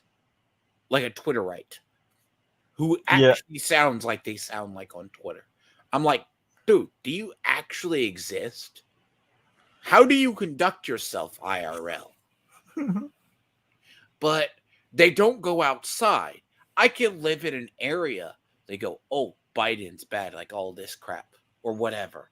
And I'm like, but when I go out in public, I don't see Twitterites. Yeah. So that's my point, right? They congregate online. They can say what they want under anonymity. Get it? Yeah. It makes sense. These type of fandoms can exist. And, oh, by the way, let's not forget the Woman King marketing, where they entirely butcher the history, and then they blamed it that you don't want to see a strong black woman. Yeah, that was BS. Yeah, Black Twitter, the people who are African American and such, slammed the film because they knew the history behind it. It was the Europeans who told him doing the slave trade. And he's like, I'm still going to continue this. There's a whole story to the death of the Amazons. And that was John Boyega's thing. So, these people do exist. Toxic fandoms do exist. You just got to acknowledge them. Every base has them. I agree. I cannot say more or less. That's amazing. I like the way you frame it. So I guess we can play pockets of the fandom that are really virulent and violent and racist and sexist and homophobic and all those awful things. Oh, let me also say the fact Disney used this to prevent hate on the show like they did for Obi-Wan. Obi-Wan was trash and it had nothing to do with I don't believe I really don't believe for a minute that Disney did not get fake accounts to send her racist messages. I really don't. I really do believe that. And they're like, that's the auto narrative that comes out. Color me crazy a little bit. But the first thing they knew, if you're going to criticize, was it Mosley's actor? Later. They told her, well, when you're going to take this role, expect racist Star Wars fans. And then they had Ewan McGregor, right? Do his video. And like, oh, we're not racist. And all the average Star Wars fans like, show just is going to suck. And the show did suck. And it had nothing to do with Riva. Or actually, Riva was bad, but that wasn't the worst part of the show.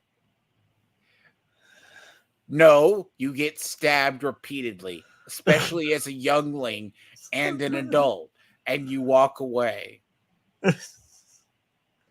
Anyhow, I think we can play the video for now. And I choose the side of the light. That's the part of the fandom that I'm most attracted to. Virulent, violent, racist, sexist, homophobic. That is what she called the Marvel fandom. They hired a woman that hates their audience to produce a movie, to direct a movie. Like, Marvel at this rate is just so dumb. You're so dumb. Buzz. You are. So, I feel like it was meant to trigger, and it was meant to frame it on a way where she aided the people that are watching that. But I don't think that was really the intent behind what she was doing. I think what Nia DaCosta said, or whoever made that comment said, I think that person said that comment to basically say, oh, I'd rather like not being criticized than being criticized, you know? That person wasn't really like bashing people necessarily. She was most likely being like, yeah, there's no true critique of that piece of art I did. Like, I'd rather like put my head under the sand and just pretend nothing wrong is with my art. That's the takeaway I get. It's not necessarily blaming, but like when you place it with other piece of evidence, we can maybe assume it's blaming the fans. I don't know. Am I getting lost in my messy train of thought, or you guys understand? No, I get where you're going with that. No, I think it made sense. It wasn't too messy or anything. Okay. I guess we can play now. Really dumb. For real. The decisions that they make are so dumb, they truly deserve all of this. I mean, they and this director, and I'm sure so many others, they just sit in their fancy Hollywood towers looking down their noses at all of us, and then they wonder why we don't show up to their movies, why the audience is just evaporating in front of their eyes and very angry about the movies that they're producing. And all of this is so ironic because they spent a week crying about these hateful fanboys and how bigoted and homophobic and sexist they all are, you know, reading the disturbing reviews from males on Rotten Tomatoes. And then this report came out. Survey shows women failed to turn out for the Marvels. It's just really, really incredible. Women were the ones that did not show up. So, despite all their best efforts, women, the ones who Marvel has been pandering to for the last 5 years or so with their Phase 4 MCU plan, didn't even want to go see this movie. Like, I could not have written that better myself. Here's the data from Deadline. These are the diagnostics on the Marvels. 65% male leaning with 45%. Yeah. What did I say? Yeah, that's accurate. And that was well reflected on my theater. We had like 4 women for like 8 guys, and I count myself among and the you 8 want to guys. see Blue Beetle, and Blue Beetle was catering entire, despite it being the good well, that modern version of Blue Beetle is actually a really good character. Jaime Reyes is very well liked, but that movie was really bad with him. Yeah, but that's so. You're saying yeah, but I feel like you would still rather watch that than The Godfather Part 1 or 2. But there's a bunch of movies that I consider worse than The Godfather that I would rather watch because I like these movies more. Nah, I get what you're saying. Like, there's a bunch of movies that kind of affect you in different ways, and but it's kind of hard to go back. Like Requiem for a Dream, I've seen that so many times. I do not need to ever see it again. It is a great movie. It's really hard to watch. That being said, though, you should give The Godfather Part 1 and 2 another shot, man. Like, you get so much more to rewatch. Give yourself some time, but one day, just watch Godfather Part 1. Then another day, and No, the near, bro. No. far future. Don't try. Don't even watch try the it. second one. The fact that you think the third one is better than the others, like, you're just wrong. You need to come to your senses, sir. I mean, I feel ostracized. I feel like guys are racist. Only towards French Canadians, but I don't consider you a race. Oh, bro. I guess you can play it. Men over 25, 22% of women over the age of 25, which gave it the best grades at 82%. That's important. Men under the age of 25 at 20%, women under 25 at 14%, and the biggest. Oh, can I mention a topic that we should cover possibly? And I've tried to get this with Vincent, but Vincent doesn't want to tackle this, or he gets too sidetracked. We should really look into like the idea of ESG. So you now have to do a little bit more research. This is a surface article, and I'm sure it has roots. Basically, anti-woke economic terrorists have wiped out. I don't know, man. So like that seems a little bit way more political than like necessarily like the mind aspect of the podcast. Probably not. The idea of the ESG thing might not be the right of yours, or we'll cover it or so. No, but like there are people that they just don't want to watch stuff. And I think call it hero burnout. Call it that. Oh yeah, I think I know what you're talking about. Like comic book burnout or comic book fatigue and that kind of. It's basically there was a generation. Yeah, you had a payoff to get to end game. There has been no end game or any scenarios to lead towards. But like, I think it's interesting in the fact of you look at the demographic. There's not teenagers in this. And the idea manga is overtaking comics is real. So. Yeah. And that's funny because the left denies that. They're like, oh yeah, they're doing as well. Not really. Like and I will go on my own bookstore. Like there's a bunch of bookstores. Like there's a big chain of bookstores where I live in Quebec. I don't know how national they are, but it's basically Renaud-Bré. And over there, you get all sorts of books, like novels, comics, manga. You even get like games and that kind of stuff. So it has transformed. At first, it was only books and stuff. And there's bunch of manga shelves that are always full. And it's not because they don't sell. They do sell. Otherwise, they would be empty.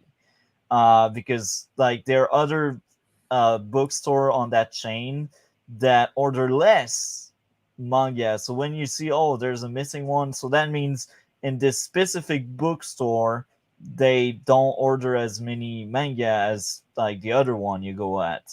Mm-hmm. And it's logic because they follow the money. And to give you a great idea, as a teenager, I didn't go to grab comics there, even if we had comics there. I went to go there to buy manga, and I have like entire collections of manga. And like, yeah, that's just me, one example among many, but I can bet a lot of people could relate to that. Like they follow the money. And now I will say Japan is not immune, because this is a debate that comes up in the Arch community a little bit, because we do watch stuff and people who come into it. And you see it a little bit. The idea is Japan stuff moves at a glacial rate. Like, if you want to talk about interesting, like as quick as comics got destroyed, manga and anime can be destroyed as well. The idea that the progressives and stuff like ESG have wormed their way over there, yeah, that is a separate can of worms. But they have really good gatekeeping policies. Yeah, and Yeah, sorry.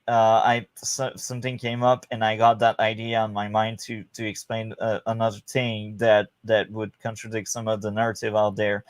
Manga, most of them are very progressive. Oh, you do not want to know how much of recent, and this is not talked about. You will see the fall of Japan. They're roughly about like 20 years traditionally behind the US. Like Yeah, Europe gets TV shows late, but they are far catching up. Like Forspoken as a game would have been unheard of 5 years ago. yeah, So, and they thought the West would eat up Forspoken. No, we did not. So there's a bunch of Yuri and Yoi over there. And it's the progressive themes are starting to work their ways in slowly.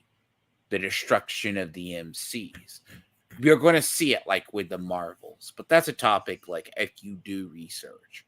yeah. Like you used to see one every so often. Now they're bigger. Yeah.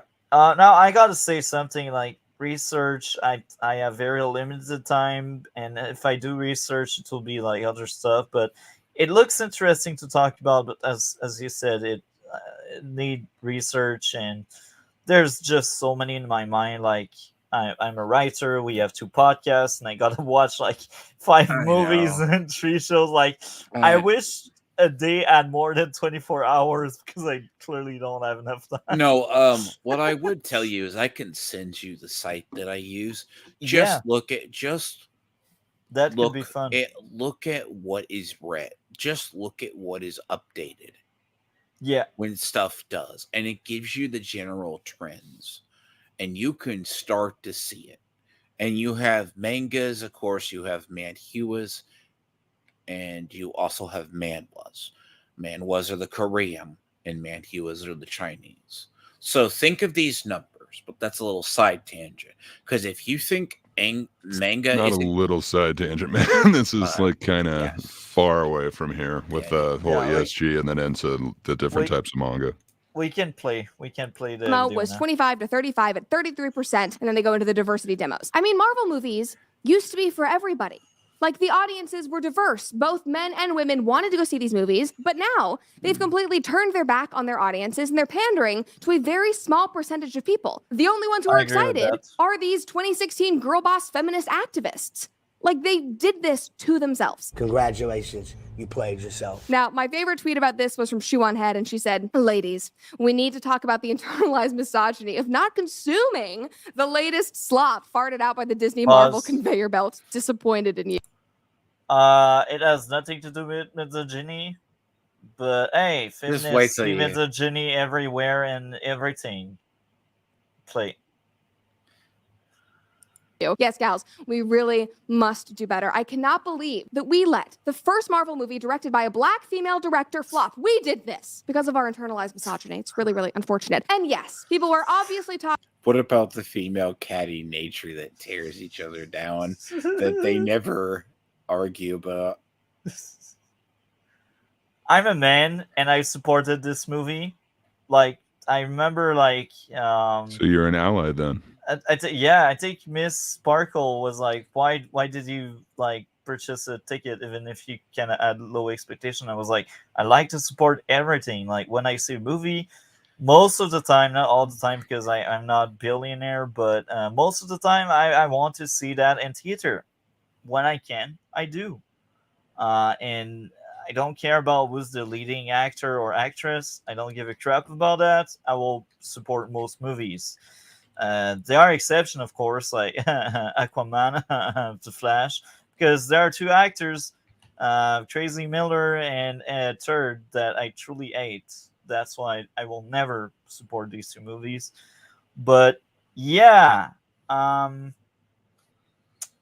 that's what I wanted to say. Talking about the director's race and her gender and using that as another excuse for why this movie should be celebrated. An excuse that has nothing to do with the quality of the movie. It's purely just based on Hey, you want to talk about how bad pacing was in The Godfather, yet you watch the Marvels. Well, it does suck because like I don't know that that's the director's fault. Be bored. Like I think that's the thing. They cut out everything to make it like literally as short as possible while still getting it considered like a film. I don't know. Like I think a lot of the heat went towards the director, and she made it perfectly clear like this is not my film anymore. This is Marvel's film. I mean, like, the directors and the producers are going to become the first in line to be smashed. Yeah. Always. I think if she's getting a lot of crap for this, like that is unfair. We're missing like a good third of the movie that she actually turned in. I would hate to miss like a third of any project that I make and then somebody judge me on that. Yeah. I think you can definitely judge Marvel for that. That's their choice and their cut of it, apparently. Yeah, I like your take. Sectionality and checking off some diversity boxes. But anyway, one person tweeted and said, want to know the saddest part of all this, the Marvels bullshit narratives? The Marvels is the highest grossing debut film for a Black female director. And she said debut, but what she really meant is like opening weekend box office numbers. So she used the wrong phrase. So it's not this woman's debut film, and I digress. And yet, I haven't seen any of the trades talk about it in headlines. So let me give her flowers now. Congrats to Nina DaCosta. Somebody commented and said, you mean they are doing her the courtesy of not rubbing her massive flop in her face? Yeah, what monsters. Another person said, this is not a flex. Failing upwards has been a very bad problem at Marvel and most of the industry. Yeah. Okay, so this comment, I was kind of divided because Vincent hinted at maybe joining. So directorial debut cost the studio $100 million and most people would be fired. I refuse to celebrate failure just because it's my community. Well, I think there's always something you can learn from failure. And I think this is missing the point if you don't learn from failure. That's how I see it. So for sure. I don't know what's the takeaway from that movie. That's the thing. Like, well, I kind of think both of those would be celebrating. I don't know. I think both of those takes are kind of extreme. Like to say, like, okay, if I classify this one thing this particular way, like say, like just films of this type of this length, released by a director of X, like I don't know. It feels like the way that they're cutting that down is like. I don't know. It just feels like, is that really something that should be celebrated if it's not like a successful movie and it's even something that she has basically denounced? Like, I don't know. That doesn't seem like it's a great thing to celebrate. But then this take also seems a little bit, I don't know. It seems a little bit weird as well. Like, why would you celebrate a failure? It's like, I don't know that it's necessarily a failure of the directors. I think that's kind of more where I would respond to it, but it's interesting. I kind of disagree with both of the takes. I think someone celebrating that would be like the anti-woke crowd because they see it as a win. But again, this is why I did dissociate from their content. It's not really LT content. But yeah, as I said, we got to learn from our failure. I did lots of stupid shit, and it's me doing that stupid shit that made the person I am right now and today. And I will keep doing stupid shit because humans are like that. We do mistakes, and the important thing is you try to learn, you try to improve and evolve. If you stay at the same place, then you're doomed to just repeat the same shit, and then it's wrong if you're just staying there because you're comfortable there. I think in this movie there's a bunch of factors. Like the studio interference is bad. Maybe Nia DaCosta is not that great either. Maybe I don't know, binary being there. I think would like you Rambo. Would you promote? The thing is, I say, and this doesn't. I don't care what you are, and I've said it for years. I think they're rewarding failure. No one gets promoted upwards. I think I saw a clip by Christopher Lee, who, and when he was alive, basically said this would happen. Yeah. He said, I have friends in the industry. They can have a project fail. and they can get promoted. Yeah. Like, and you wonder that's part of the issue. That's like when you fail, like I'm not saying you should lose your job right away. I'd say send the person to another department, let the person change and grow, and later on you can always give that person a second chance, like down the road, if the person did improve or if the person did bring something.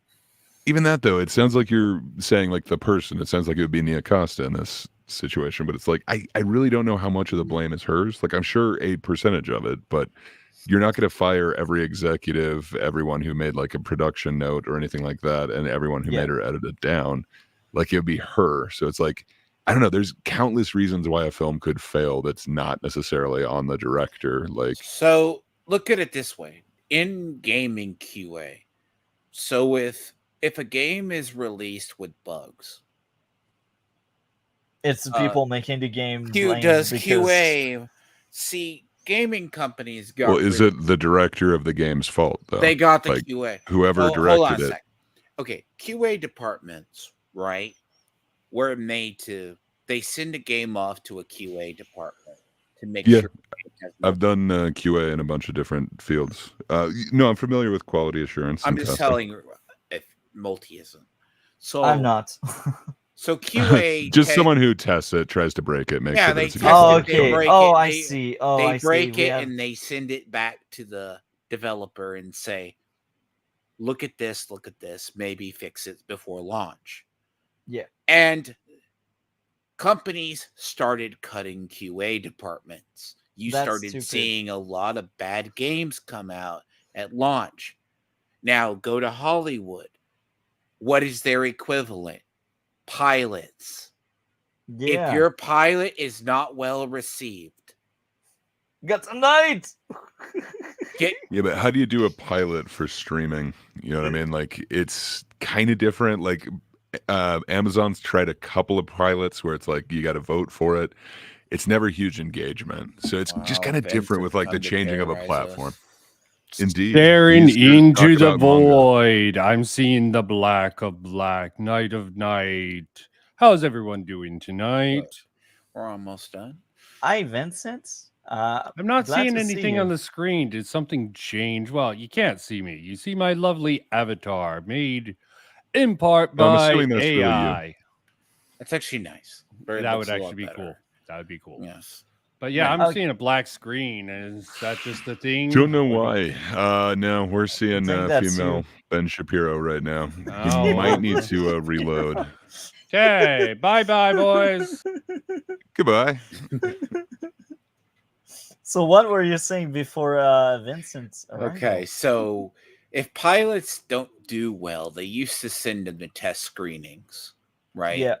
They'll go... Before they release a film, they generally test it before an audience, like a different cut, right? Yeah. So, why is Hollywood still failing? So, you should know, like you hear the reports, this test screening doesn't work. So... Do you reshoot sections? Right. You're a writer, right? You don't just throw the book out there. I don't. If you send someone to proofread it, you have someone clean it up, I hope. Well, I make other reads. Like basically I have a long process, but right now, as I am writing this first novel, once I'm done, I will send it to many people I trust. So they read it and give me their thoughts and what I should change, and then I'm sure you might consider giving it to an editor or something. But I don't know, kind of what Tiamat was describing sounded like an editor, where like I would just warn you, man. Like with a test screening, you get like idiots. Like it is not like highly trained people who are going to tell you what like the public wants. Like it's random people who can show up in the middle of a day on a Tuesday. Like it's not the cream of the crop here. Mm-hmm. Yeah. So that's why this is a failure all around. I'm not still seeing black. Fucking hell. Are you sure you're not playing troll on me? No, man. We're seeing female. We're seeing see the it. lovely Brett Cooper right now. Well, Yeah. maybe I'm lucky if it is. Well, we'll continue. It's the same woman from before. For Christ's Okay, sake, yeah, stop okay, it. now. Her directorial debut cost the studio hundreds of millions of dollars. Most people Now would I be see fired. I the refuse lovely to Dale celebrate Okay, failure pause. just because. Corresponding. So Nice. Glad you now see. yeah, that's a good thing. So welcome among us. I'm glad to No, see that's you. what you guys think. I don't think she's as attractive as you guys are making her out to be, but you know me with the hot takes. Go on. You I don't think think she's Ben not. Shapiro's not? Her she is, but Ben Shapiro, I don't know. I'm not into men, Oh but no, I think she's No, he's pretty looking hot. pretty. no. Oh, let's not be sexist just because I am. I'm not bringing this whole podcast down, okay? It's not even Hey. sexism. It's just judgment, okay? Come on. Anyhow, since you're there, we will pause on what we were saying, and we will ask you the 4 question we asked everyone else prior. You So, don't want to, but give it your best shot. question number 1: what does having a hive mind means? Hive mind can mean a couple of things. My best description of it would be your brain's full of holes. But if you're talking in a more colloquial, fucked up setting, and my phone went off, so I'm muting. You continue. Okay, I guess it will be back. Fine, so- we'll ask him before the end. Because it's my community. Mic drop. That is so base. That last line is so important. You should not be recognizing failure or celebrating failure just because of somebody's race or their sex or their gender or their sexuality. That is ridiculous. Now, Pause. other people were avoiding. I think we should never celebrate failure at all. Like, just make it like simple as that. And as I said, you can always learn from failure. That's the thing. I feel like you don't need to celebrate it. You need to learn from it. What about the bigger message that they were saying, though? Like they were saying either celebrate or I can't remember, a win or failure just because of your race or some status that you have. It shouldn't be like a factor like status or whatever. Like we'll give a crap about that, except for like people invested in that culture war.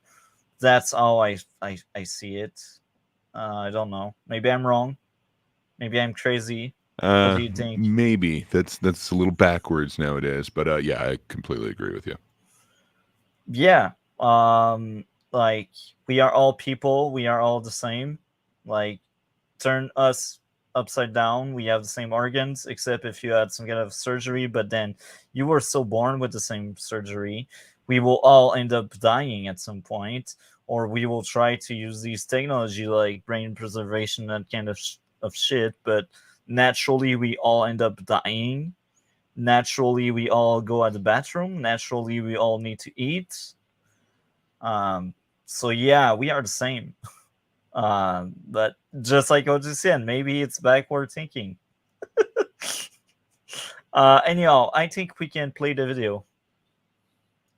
A socio-political debate entirely, and they were arguing that the Marvels flopped because it premiered 2 days after the actors' strike ended and that there was no opportunity for promotion. Like one person said, it opened 2 days after a strike that left almost no opportunity to promote with cast or crew. You want Marvel to fail. Just say that. Y'all have about as much credibility as Rolling Stone does these days. And another person said it had zero promotion. That could have explained those weird cat promotions that I was talking about earlier. Like I definitely didn't factor that in. I just remembered it being odd, but I totally forgot that it was coincided with the strike.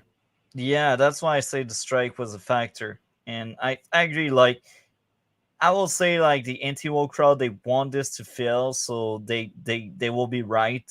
They want to be right. So, like, Marvel will never win. And if they do, like, they will pretend to be on board with it to not lose, like, their viewer or their grift, whatever. That's and we can say the same. Like, the leftists, they really want Marvel to succeed, so the other side is wrong and they won the war. Anyhow, I think we spent too much time talking about both sides. Let's just play. Relax. And yes, these are good points because it did premiere 2 days after the strike ended, and I'm sure that was a contributing factor. I mean, the whole industry is struggling right now and trying to get back on its feet. But you can't look at everything that the MCU has been doing for the last 5 or 6 years and argue that it has not taken a toll on the franchise. They have routinely come out against their own fan base, as you saw today, and they prioritize checking off diversity boxes rather than just telling good stories. They've canned beloved actors and instead made more movies with actors like Brie Larson, who nobody in the fandom seemed to like. Like, no wonder. Oh, Brie Larson. No wonder nobody is showing up to your movies. And I'm sorry, Marvel, but you caused... So what? You're gonna defend Brie Larson now? I see how it is. Guys. Okay. I don't give a crap about her. But my neither issue do I. there. Great in Scott Pilgrim is the bitch. I think that was her name in Hey, is hey, they don't weaponized slander. what she said.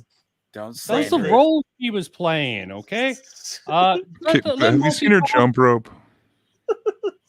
Let Multi talk. Oh my. You're What? right. That's a disaster, Martin. But that's funny. That makes it more chaotic, and chaotic is sometimes fun. Anyhow, I don't hate Brie Larson. I think her statement was really stupid, and that was like shooting on her foot the way she did. But Oh yes. I hate the fact that they weaponized it so much. Everyone weaponized it. Yeah, and both sides weaponized it. If you really listen to the speech, it's still really dumb, but there's a good sentiment behind it somewhere. And and as someone that will defend the Marvels to the teeth, I hated Captain Marvel, and I'm ready to suffer again when we do the Red Blue podcast. As someone who got on his little pappy's lap and was shown the original Captain Marvel, I was really disappointed. No, actually, not really. But the first one part from a few years ago. My dad, no, black and white. No, he liked. I just imagined you a couple years ago sitting on your father's Captain lap. Marvel. He also exposed me to old Superman. That you bounced like off Marvel, me. Captain Marvel. Yeah. So I'm someone it was that Hollywood, so it was dumb. So no, I'm not Bree biggest defender, but like her statement, yes, it was stupid, but she didn't really do something wrong. She just said stupid shit, and then we see like a nutcase like Crazy Miller that just hit people and do like burglary and like every stupid crime he can do, and he still had his job. And you place that side by side with Bree, like Bree got so much heat for something so small, while Ezra didn't get enough heat for what he did. And I can do the exact same with Turd. Guys know. Well, I didn't know that he got a lot of E for that. Ecstasy will do. Will actually make someone have a hive mind. Literally, ecstasy puts holes in the brain. So that's one way to the first version of hive mind. If you want my secondary definition, I go with the bee synopsis. And, you have a whole bunch of worker bees doing the work, but then you have the queen sort of birthing out more workers. So most people think it's just like an echo chamber hive mind, but you generally have a slay queen at the control. Sometimes that slave queen is just a really effeminate man, but that's besides the point, and just illustrates the point of my, example here. I figure I would finish that up since it was a good segue into that. And I know I misheard you when you said Edra Miller got away with bullshit. Crazy Miller. Crazy Miller. Men do get away with a lot of shit that women don't. That is true. And Turd, like Amber Turd, like now guys connected to that if you didn't before, but Amber Turd also got away with so much, like until she didn't. Well, until she didn't. I can bet if she goes back to acting, she will get jobs because she's a woman. And we let them. Oh, what about King? Is he going to get a job? No, because he's a man. No, Funny that's enough, just I gonna did see the evolve. new. Well, I did hear the new Aquaman trailers out, but I doubt she's in that. No, she will be in it. Trust me, and I won't Oh, watch it I don't because know. of that. But Okay, good well, reason to boycott. I will watch it, but not in theaters. I will wait until it's digitally out. Okay, numero uno. I'm a real stickler for sticking to things. So you said 4 questions.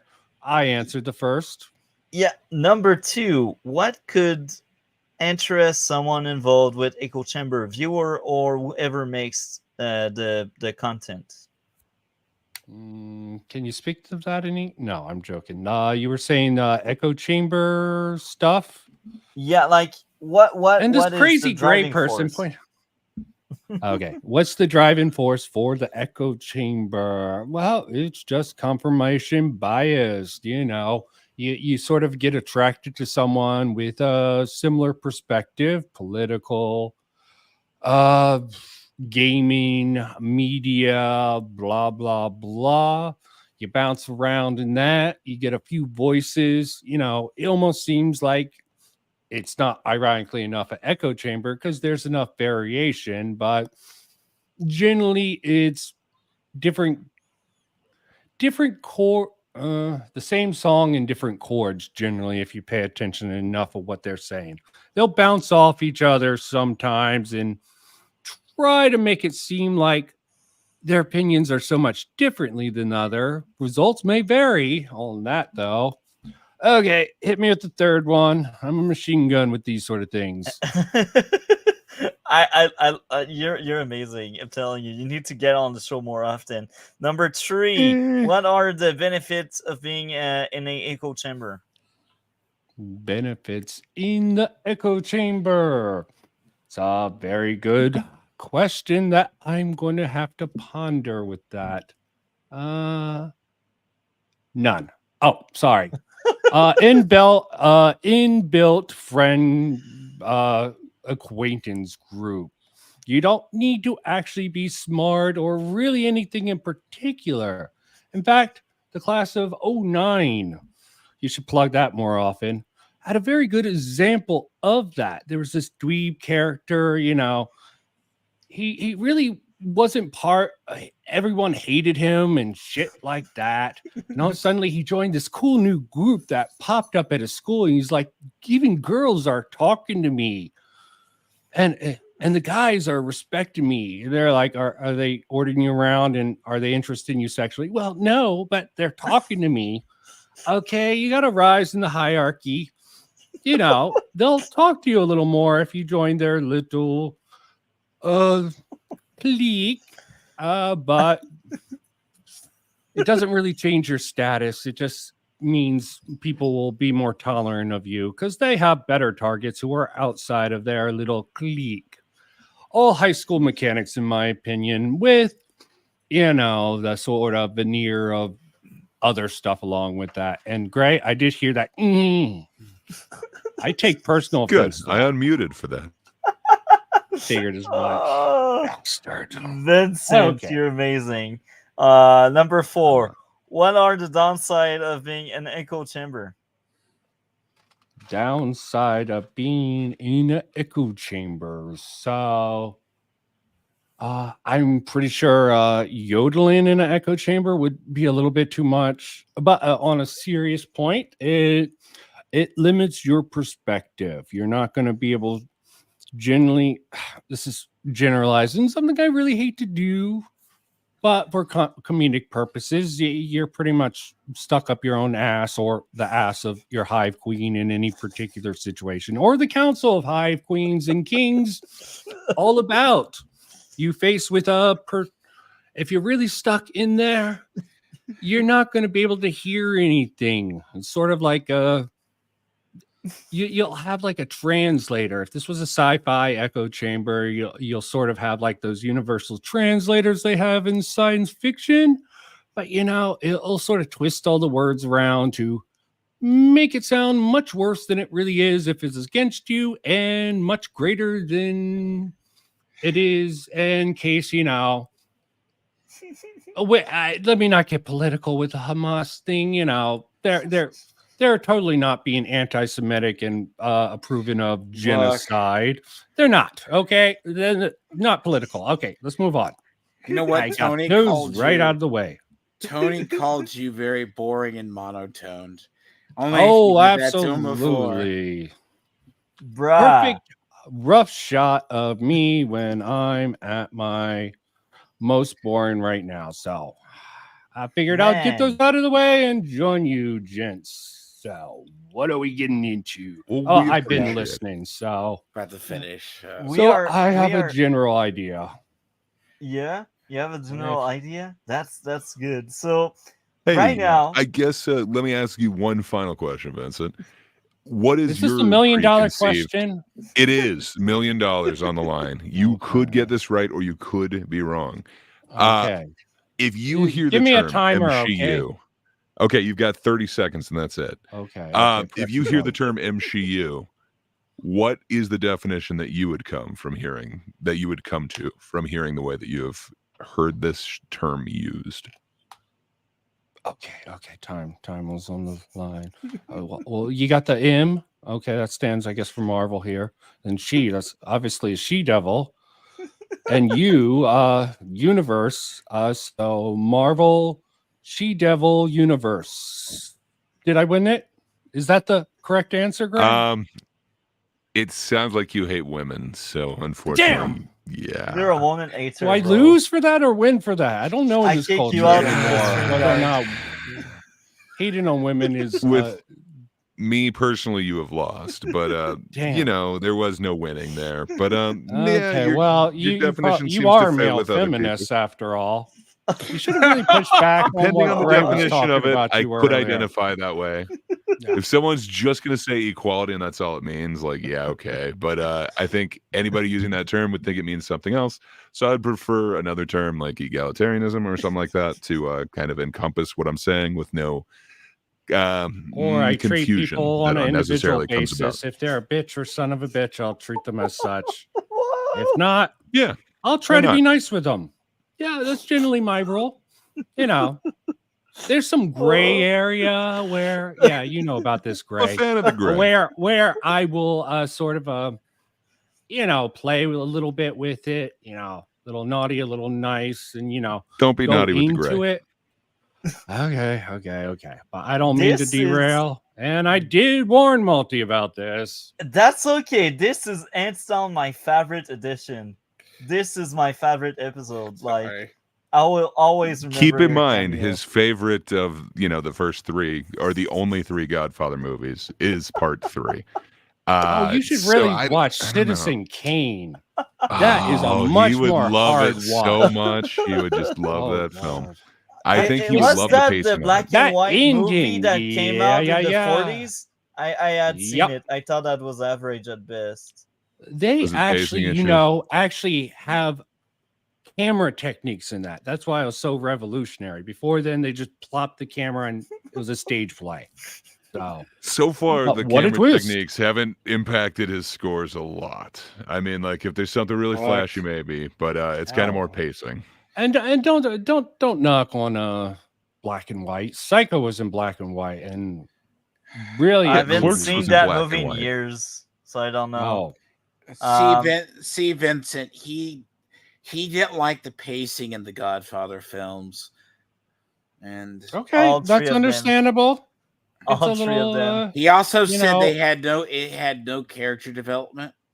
No, I said the characters were forgettable, not that they had no development. Fredo, man. Fredo. Son I of don't know Neo. which character you're talking me about, and I've seen all 3 movies. I'm against every character. See, I hate the people who say every character need development. Every movie has its own purpose. Something with the bad guys. Man.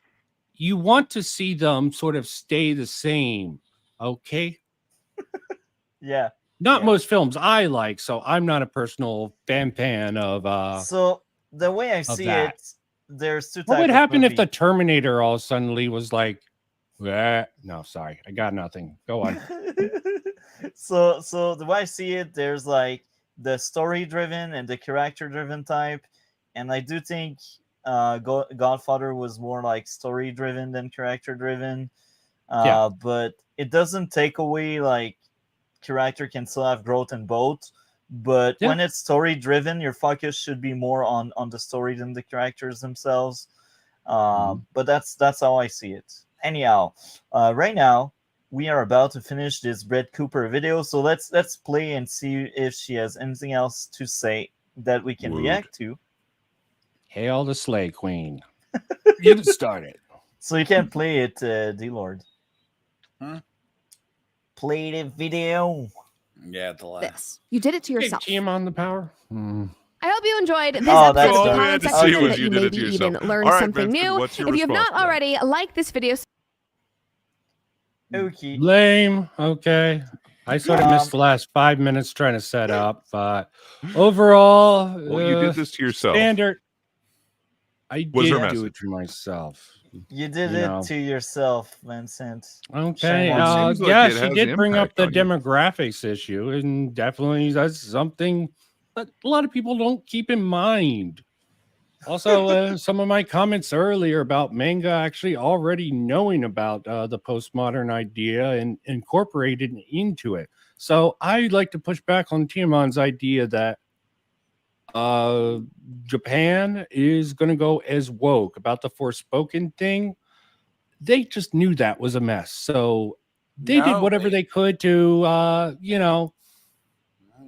polish that turd because the engine was just completely broken. That's my theory for why it had such a crappy, Do you think snappy that was? Yes, I think they knew it was bound to fail. So they were like, okay, let's put a black lead in and try to get some of that sweet. Oh, the worst character money ever. No, the worst. Yes, but she wasn't the most wokest character. The wokeness of that was just like a little sheen of shit on top of just a badly flawed game on top of a badly flawed game engine. So to blame ESG and wokeness for how bad that came off, it's a little bit disingenuous, Tiamat. But you know what? You can't help yourself. And I'm joking. You're not being disingenuous. You're contrarian. No, I am genuine with that. Given the past of given the engine, how long they wanted to make and how badly the game was when it came out, the story was like the least cringy. Oh, not the least cringy. That's like the third. The lovely MC in that is absolutely good. Well, look, that whole game was horribly designed, horribly planned on a horrible game engine. Yeah, the sort of a sheen wokeness of that. What people call wokeness is like the third worst thing about that game. Okay, but in my opinion, we have to have this you're in an echo chamber, Vincent. Yes. Yeah, I don't mean to derail. He asked me what I thought of the stream. I took the worst part out of it, and that was if you want to have the manga discussion, don't remove me from the stream. I'm surprised you haven't done that. Yes, that was a derailment from the stream. Sorry for derailing with the previous derailment that he introduced. I got to say that's fine. I liked your presence a lot, and as I said, you should always come back in the future. You're amazing. Well, you know, I'm a night owl. I have a really busy day. I have a little bit of time early in the day, but the middle of my day just becomes like unpredictable. So last time I thought of doing it, you ended the stream. It was like around 7, but I'm like, short stream. Oh, well, I'll make it when I can, but it'll probably always be late unless I have a hole in my schedule, which don't know about that. Better late than never, as we say. Yes, that's what she said. Sorry about the bad joke. I like your bad joke. Anyhow, that was an amazing stream. You made my day, Vincent, and yeah, I don't. You made my day worse. I'm glad of that, Gray. And anything else guys would like to add to this discussion we had about the hive mind? I think it was really fun. Thanks for presenting these questions in such a way. I definitely hadn't thought of this kind of hive mind and echo chamber together before this. So I personally think you need to bait more people. Go after more people. Get more blood. Okay. Be like the leftists. The leftists are scared to fight us. They must come on to share their point of view with us and teach us chuds just how wrong we are. Us Canadian, we are peaceful. Okay, that's not for us. Like that's why we don't carry guns. You can be peaceful and fighting. Okay, there is a way to balance. Look, some of the best fighters in World War II were actually the Canadians. Yeah, I gotta give a good point. Okay, that took a turn. So Vincent, I will ask you, like what I asked to everyone. Do you know any leftists that would be willing to have a discussion? Not personally. Not that I could drag on stream, at least. And yeah. Sorry, I don't know any personally. I know some far right cookies. Ray knows about my association. Oh, I wouldn't say far right. She's non-political, but she is Synthetic Man's #1 simp. Oh, so that's leaning that way. And probably some of the more lefty-minded people are too ashamed of it. And plus, they hate me. So I have that effect on people. Whoa. How can we hate you? I don't get it. We hang in a very interesting crowd. That's what we have.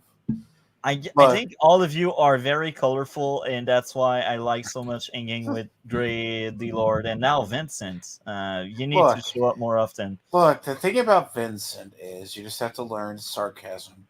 But if you ever want to have certain discussions, you got to be prepared for his contrarian nature that he just chooses to be. See, I don't know why Timon keeps saying I'm contrarian just because I have a mind of my own. Don't get all my information from other YouTubers like Arch. Okay, so I form my own you opinion. get your info from you get your info from Adam and Stitch, and if it doesn't, I'm actually gonna have to do a video on them tonight. Another reason I'm on such. It's why I'm in such rare form. The boys disappointed me with a recent take. I mean, they're not necessarily wrong. Out of curiosity, but... I'm not looking to steal it, but I would be interested in which take it is. Hell yeah. Yeah, go to Kidda's Discord server, okay? You'll see and chat it up, okay? Anyhow, that was hands down the best episode. And I think we will end this here because I've been trying to do the outro for like 5 minutes, and that's fine because I like chaos. Anyhow. So anyway, just to interrupt, no, I'm just kidding. Please end the show, Multi. This has been awesome. Have a great day, everyone. Take care, and we will talk later. And now my potato computer hates me so much that it doesn't want me to end the stream. It's so loud. See, it's also delaying you. It just will not allow this to end. There are like